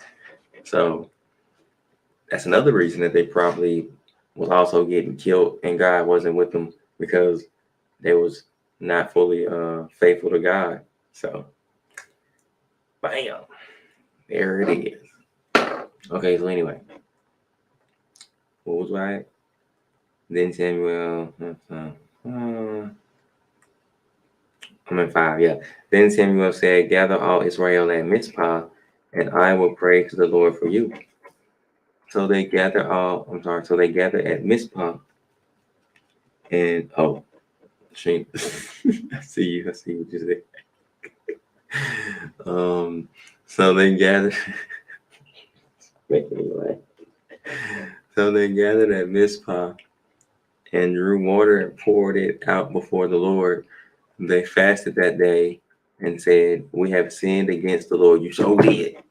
Sorry, y'all. I'm sorry. But they did. They fasted that day and said, we have sinned against the Lord. And Samuel judged the people of Israel at Mizpah. And the Philistines heard that the people of Israel had gathered at Mizpah. The lords of the Philistines went up against Israel. Now pause right here. I want y'all to think about the context real quick. I'm gonna ask y'all a question, and I want y'all to possibly answer it in the comments, and then I'm gonna go use the restroom, and then I'm gonna come back, and then we're gonna finish reading and see if y'all got it right. But based on the context, right, it's talking about how Israel wasn't fully, their hearts wasn't fully right with God, or they wasn't fully faithful to God, sounds like, or maybe they wasn't faithful at all. Whatever it was, they was worshiping other gods and not just the Lord, right? And then Samuel said, if y'all are returning to the God, then put away these other gods and serve God only. And they did, finally.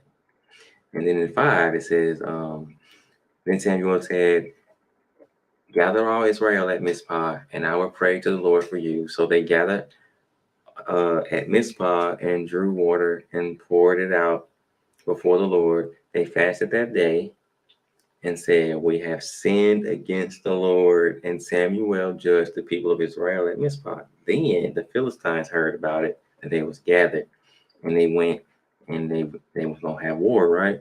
So why do you think Philistines decided at this point to go to war against Israel? That's my question. Think about what just happened. They finally admitted that they sinned against God, and they started to serve God only. Think about the context. Think about the context, right? Think about what was going on. And then they all get together, they fast, and they admit to God that we've sinned against you. And it says, and Samuel judged the people at Mizpah. And then the Philistines want to come and attack now. Like, think about this. I'll tell you what I think. Y'all can say whatever y'all think. I'm not saying that I'm gonna be right or y'all not gonna be right. We all might be right, but it's just my opinion based on the context so far. What I think is that God might be setting them up. Just saying, because think about it. Sometimes, based on the context and from other stories I've read, God will use a certain situation to, I guess, like start a war when he want to punish somebody. That's what he did in Judges when it was in Samson's story from Judges, I think 14 to 16. He used certain things to start a war between a nation that he wanted to, I guess, punish or, kill off to a degree. That might not be the case here, but I think it probably is. I think God might be setting them up. That's why I used my words that way. I say he might be setting them up. Because think about it. I could be wrong. Y'all can say whatever y'all think the reason that they're attacking them for is, but I think they finna get set up. And you got to think about it. Israel is no longer worshiping other gods anymore. They have fully devoted themselves to God only now. So God won't be, he won't turn his face from them anymore, or they won't be the same anymore. So if they're doing right according to God now, they have admitted they sinned against God. They put away these other gods, and they serving God only right now. So they doing right from what we can see in the context. Now, then the Philistines want to see what I'm saying. That's what I'm thinking. Y'all can post in the comments what y'all think. I'll be back because I got to use the restroom. You know what I mean? I'll be back. We're gonna see what happens. I'll be back. Don't be cheating either. Don't be trying to go ahead and read the rest of it. Don't be cheating. Just answer for what you know without cheating. I'll be back. Nobody be trying to cheat. God can see everything. Don't be cheating. I'll be back.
They gonna get dropped. Okay, I'm back. I ain't got no more water. I should have went in the kitchen. I didn't know I was out of water. Yeah, I'm gonna go get that real quick. I want to know what happened first. But I need that water. I'll be back. All right, look. I see y'all ain't say that, but when I get back, we're gonna find out what happened. So what verse was I on? Was I on 7? I think I was on 8. Nope, I didn't even read all of them. No, I was still in 7. Okay, so I'll be back. I see where I was at. I'll be back. Okay, Sheena answered. I'm gonna read it when I come back. Hold on.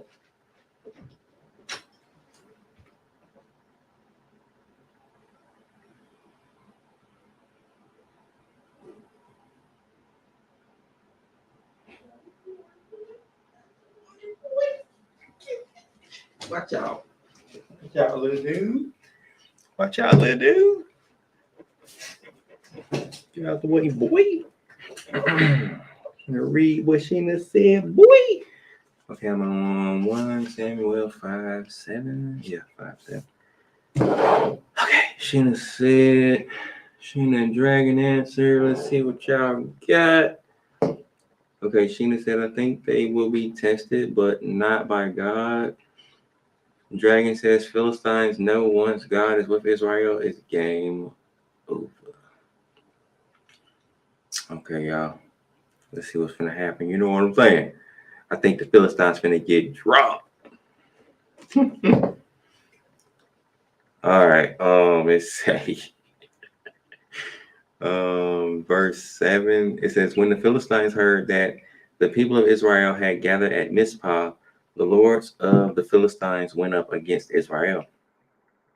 And when the people of Israel heard of it, they were afraid of the Philistines. The people of Israel said to Samuel, do not cease to cry out to the Lord our God, for us, and pray that he may save us from. See, okay, boom. Do y'all see a difference from this war versus the past war when Phinehas and Hophni, I think, or whatever his name was, when they died? Do y'all see a difference already? Because this one, they didn't go get the ark. They didn't say anything about the ark. They said, the people of Israel said to Samuel, do not cease to cry out to the Lord the Lord our God for us, and pray that he may save us from the hand of the Philistines. They just asked basically to go directly to God. They didn't say go get the ark. Like the ark's gonna save us. You see the difference there? So Dragon says yes. Okay, so 9. It says, so Samuel took a sucking lamb and they finna offer some. You know what I'm saying? It's finna go down. But took a sucking lamb and offered it as a whole burnt offering to the Lord. Samuel cried out to the Lord for Israel. Sheena says yes as well. Good, by the way. Cried out to the Lord for Israel, and the Lord answered him. See how different this is? Anyway, then it says, as Samuel was offering up the burnt offering, the Philistines drew near to attack Israel, but the Lord thundered with a mighty voice that day against the Philistines and threw them into confusion, and they were routed before Israel. And the men of Israel went out of Mizpah and pursued the Philistines and struck them down as far as beyond Beth-kar. I don't remember that city. I don't remember the word car ever being in the Bible. That's the first for me, I think. Okay. So 12. Then Samuel took a stone and set it up between Mizpah and Jeshanah and named it Ebenezer, for he said, thus far the Lord has helped us. So the Philistines were subdued and did not again enter the territory of Israel. The hand of the Lord was against the Philistines all the days of Samuel. The towns that the Philistines had taken from Israel were restored to Israel. From Ekron to Gath, and Israel recovered their territory from the hand of the Philistines. There was peace also between Israel and the Amorites. Samuel judged Israel all the days of his life. He went, and he was a Nazarite, I believe. I think. Was he a Nazarite? I forgot. I think he was. Whatever. 16. He went on a circuit year by year to Bethel, Gilgal, and Mizpah, and he judged Israel in all these places. Then he would come back to Ramah for his home. Okay, I had to check something. For his home was there. He administered justice there to Israel and built there an altar to the Lord. Israel demanded, dang, right after that. Okay. I'm on chapter 8. Jeez. I've been moving. Ain't know what is going on here. I thought I was on chapter in my book. I didn't turn the page. I was still on chapter 5. I'm all the way on 8. I'm slacking on the job. Okay. Well, I've been here almost 2 hours, but I don't have to go. I'm off tomorrow. Now, this is my plan, right? I plan to do, God willing, let me say that first, because it might not happen. So my plan is possibly in the morning when I get up right.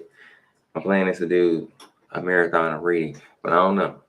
Plans might change. I think that's the best time to do it, but I don't know when I'm gonna wake up because it's 12 a.m. Eastern time for me. And if I stay up even longer after this, I'm gonna probably eat again and probably play the game maybe, and then go to sleep, which would be maybe 2 in the morning, maybe later, and then I'll probably wake up at like, oh, since I'm off, I'm gonna probably sleep even longer. I'm just saying. Anyway, so let's just say I get up at 2 in the afternoon, which would be great in my opinion. Crazy, but great, because that means I'll get more sleep, which I need. Then I'll probably go live and do my marathon of reading, and then go do my marathon of gaming, and then come back later on, God willing, at 8:30 Eastern time, and then we'll do the, what we call it, the dream. I don't even know what I don't even know what to call it yet. I guess dream something. We just share our spiritual dreams. It's gonna be something like that. Supernatural dreams, sharing supernatural dreams, and spiritual warfare with dreams, something like that. We're gonna get that in, God willing. Whoever join. Yeah, and that'd be a good way to wrap up my night. All right, yeah. So that's my plan, right? So I'm gonna wrap this up soon. I don't even know if I should keep reading, y'all, because it's gonna get bad. And this might be a good place to stop now and then come back in tomorrow and then start, because it's gonna get crazy. This part right here, this was one of the saddest parts of the Bible that I read, because they finna reject God, and it's just sad the way it's worded. So and then, like, the crazy thing is, or one of the things about this is, to me, I always, like, from the first time I read this, I've always had it in my mind that, to me, it was saddening to me when God was rejected as king over Israel, and they wanted a king like everybody else. Just that part, it was sad to me. And then later, well, you know how people on Facebook and just in life, they always want to be called a king and a queen, and I never wanted to be called a king, because I always looked at the king as God, and God should just always be the king of kings. I never wanted to be a king. So whenever somebody said that to me, I was like, I ain't no king. Just call me. You ain't got to call me nothing. Just I'm just me. But And I would always be like, God is the king. He's supposed to be king. Or I remember probably saying it a little bit at first, but people just so with it. And they always refer to I guess the New Testament, talking about you will be kings and priests to me. Like, I don't care. I don't care. Because God was always supposed to be the king. Well, he still is king, but it's just like, that thing just, whatever. Anyway, so yeah, I'm done, y'all. I'm done. Like, spiritually, I feel I'm done for now reading. So I'll do one more thing. And if we end up talking or reading anything else outside of my study, then okay, cool. So I'll come back tomorrow and I'll start at chapter 8 as far as my What Did God Say Only study. But I'm done reading for that. I'm gonna do my other daily goal, my spiritual goal, which is read one verse in Hebrew. And if y'all ask me anything or we chat about anything else, then we just do. But as far as me reading for this study, I'm done with that. Let me put my bookmark in my Bible. You know what I mean? At least I got to chapter 8. I didn't even know how far I was gonna get. I just be reading. You know what I mean? You know what I mean? Hey, I got to chapter 8.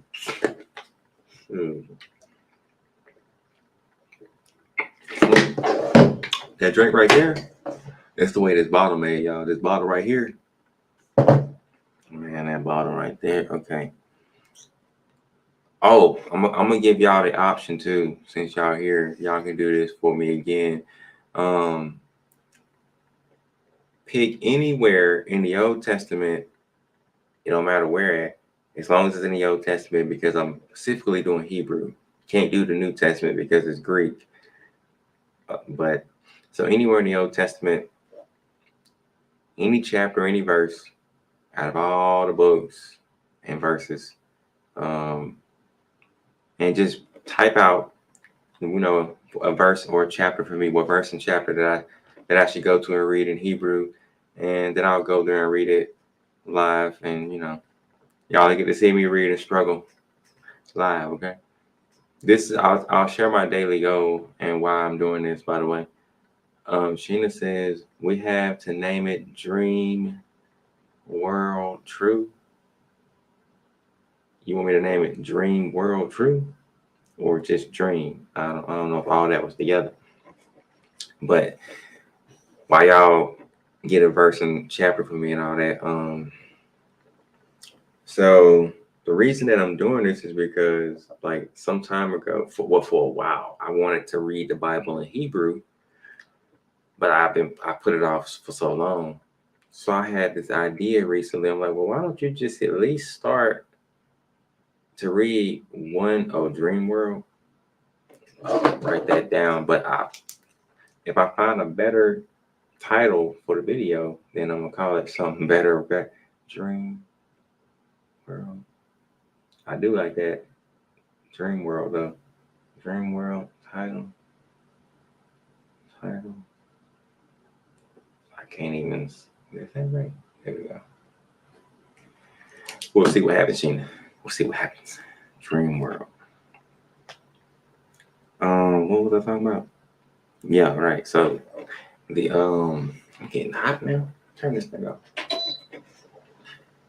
So I had this idea to at least just start reading one verse in Hebrew, a day for a whole year. That way it'll at least get me started. And then that's what I did, right? So this is another goal I do every day besides reading the Bible every day. And I set both of these goals, to do daily for a year. So I already knocked one out. Now I'm gonna knock this one out. So what verse should I go to? Pick any verse in the Bible, Old Testament, as long as it's in the Old Testament. It's got to be Hebrew. That's why it's got to be the Old Testament. The New Testament goes back to Greek, so I don't need the New Testament. It's not gonna do me any good for this particular topic.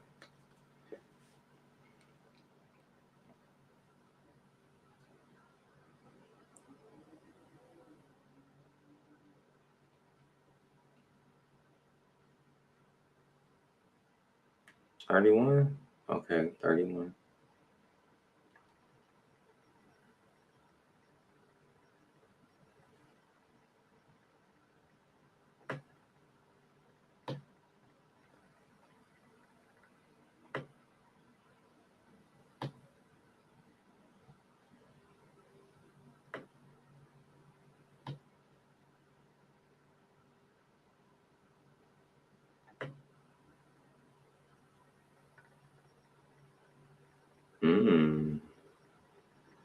We can't do the Apocrypha either. Okay, we got Amos.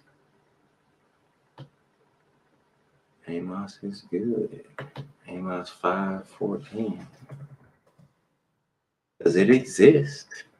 It does. Okay. Now, let me. Do I have a Hebrew version? I do. Amos 5:14. All right. So let me share the screen again.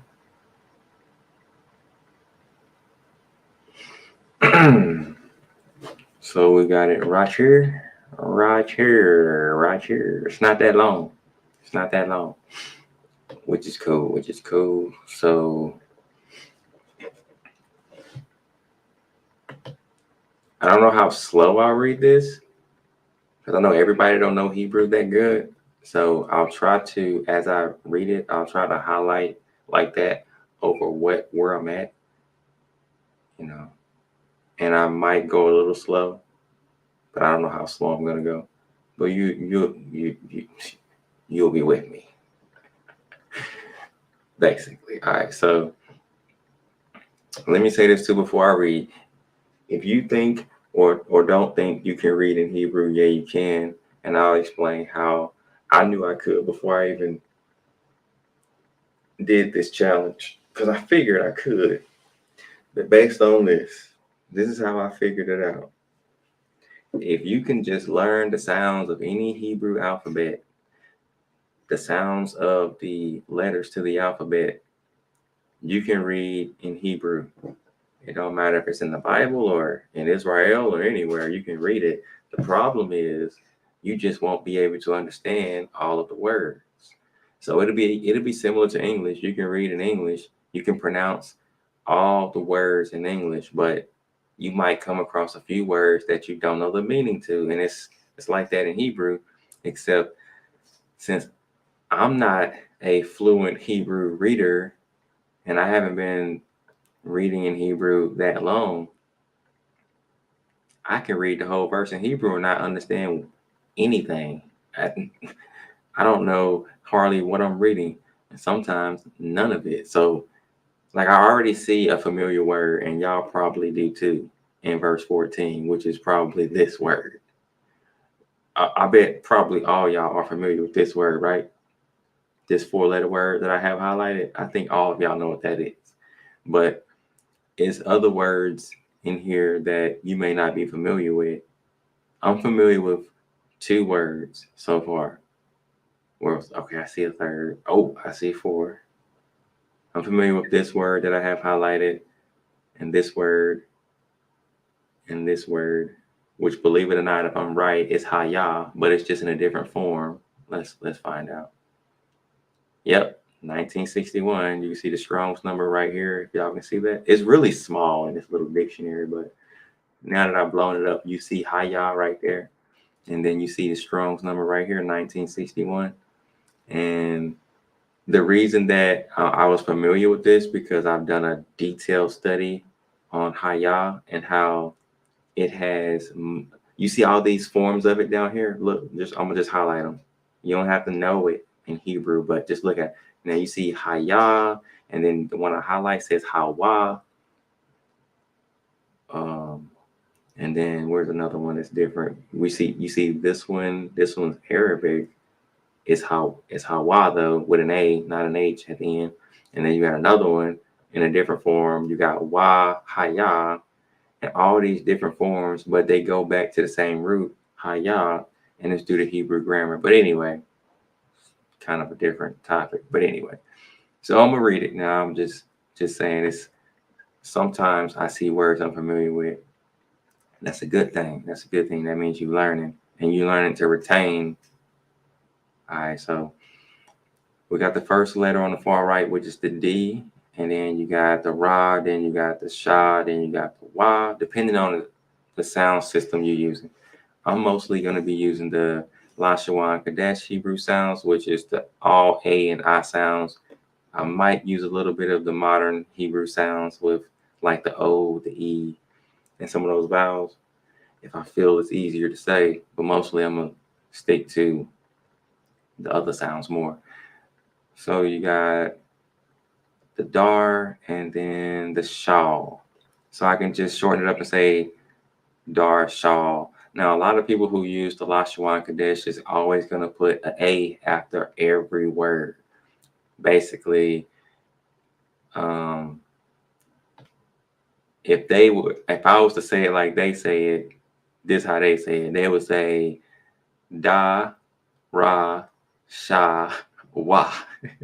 That's how they would say it, which is longer. I don't want to do that. It's just too long. If I did that for everything, and it makes it complicated. No, I'm not gonna complicate it. I'm just gonna shorten it up and say dar shaw. I'm gonna combine two words and the next two words, and I'm gonna combine them all, and I'm gonna pronounce them together. I'm not gonna do all that. So anyway, and then it says that this next three, the first far letter on the right is the tat, which has the ta sound. Then in the middle is the wa again, and then on the very far left is the ba sound. So how would I say this together? This can be tawab, and for the people that would pronounce the W with a U, it could be tube. Yeah, I guess that's probably the easiest way to say that in the other sound system way.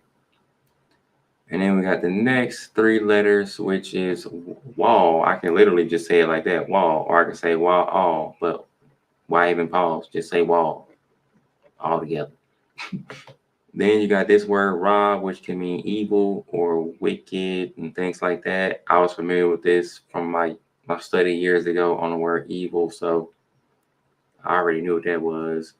Ra goes back to 7451, which can mean evil, distress, misery, injury, calamity, and stuff like that. I already knew what that was. But it can be pronounced Rai with an I, because that letter right next to it is the I sound. But you can pronounce it with an A. So you can say Rai or Ra. And this next word, La, mine. You can say La, mine. Let's see. This next word, thought. I didn't mean to make it sound like that, but that's the cha. I said thought. That's funny. That is funny. Okay, we got the. I'm gonna say that, y'all. Okay, got it. So I wanna chayal. Chayal. I think that's how I'm gonna say that one. And then we got this one. Why Yahay. Why Yahay. Then we got Khan. I hate the final letters, but you got the final N, which I don't even see the point of, but that's the modern Hebrew thing. If you learn Hebrew, eventually you're gonna have to learn it just to know it. But once you learn it, you can do what I did and never really write with it because it's just stupid. Then it says everybody should know this one.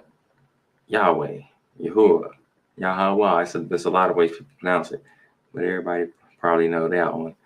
And then you got Allahay, which is probably translated as God. Matter of fact, what is it? What does it say? It says God. Okay. That's what I figured. I thought it was going to give me like more information, but it didn't. That's what I was looking for. Oh, it comes from Allah Hayam. I didn't know that. Or Elohim. Oh, interesting. Well, all right. Then we got this one. What is this? Tisba. Oh, this can be complicated depending on how people would pronounce it.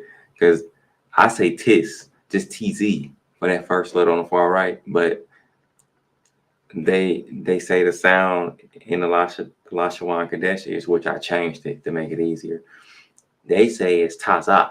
Imagine trying to say taza and then all these other words. Like sometimes that's complicated, so I just say tis. Tis ba waf. So I got the waf. Ba waf. Tis ba waf. Okay. And then you got off com. That's the final M at the left. All way left, which is just stupid to me once again. Then we got Kalshar. It has Asher in it. Is it called Asher?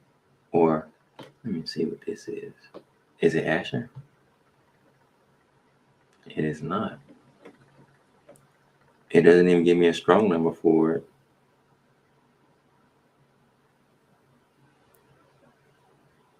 Okay. I need more information.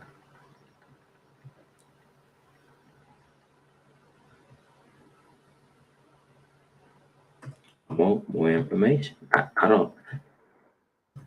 What? That's it? That's all I get? That's suspicious to me. It is a part of Asher because you got Ba Asher above it. And then you got Asher right there. I think it is probably a part of Hebrew grammar, but it goes back to Asher, probably. That's what I'm thinking. Based on the meanings too. I still see Asher. I think Asher's the root in there. Asher. Yeah, that's what I'm thinking. Okay. And then we get out the way. Let me highlight. What is this? Okay. And then we got now this is a good example of how stupid this modern Hebrew finals is. So in this 5-letter word, we got the A on the far right, the M, the regular M, and right beside it, and then you got the R next to it in the middle. Then you got the TH in next to that. Then you got the final M at the end, which doesn't look the same as the normal M, which is just stupid to me. So I learned them just to know what they are, but when I write Hebrew, I don't use the finals because they're just stupid to me. So when I write any word that has a final in it, like this word, if I write that, it's just gonna have the regular M twice at the end and where the other one is. It's gonna look exactly the same because it doesn't make a difference. It's stupid. I don't know if anybody's ever heard of the finals in modern Hebrew, but it's just stupid. It's one of the dumbest things in that language. So anyway, the word will be pronounced, or could be pronounced, Amar. The first three, Amar, and then a two at the end, Tham, Amar Tham. Or you can just say Ratham, but as long as you say all the sounds, you're good. So that's it. Now, I don't really have to look up anything in Hebrew because I've been doing that pretty much the whole night or almost the whole night in my reading. So I've done that part, which I have to look up at least one Hebrew definition a day. That's another spiritual goal that goes with this goal. I already did it, so I don't really have to. I guess I could just to do one, but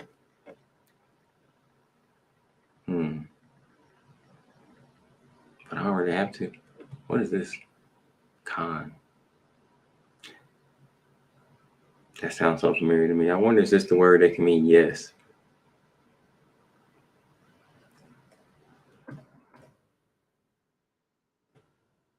Probably.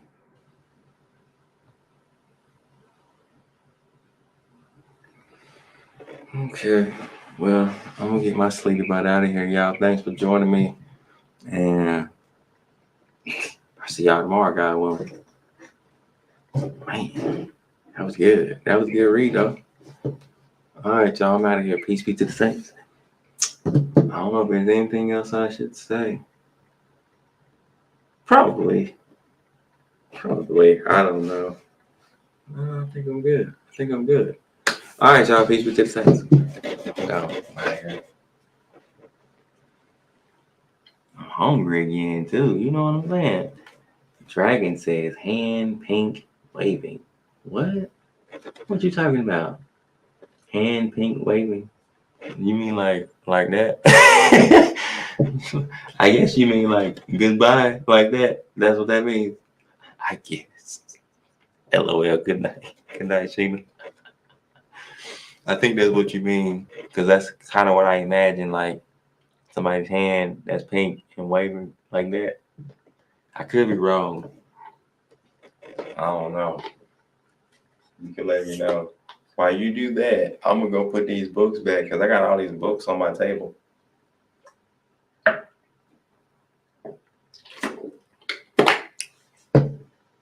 And I'll be putting these books be on my table for days. Oh boy.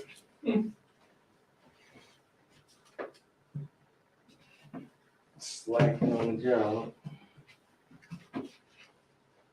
On the job slacking. Some of these books heavy too.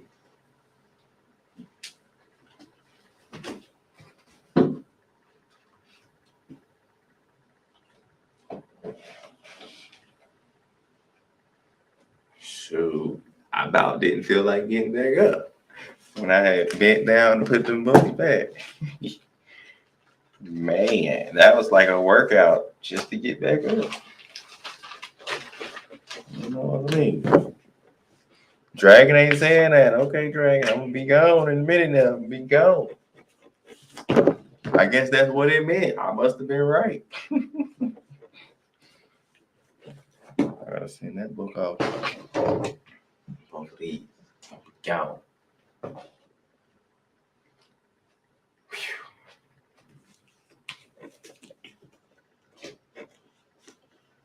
It's too hot in here. I'm finna get out of this room.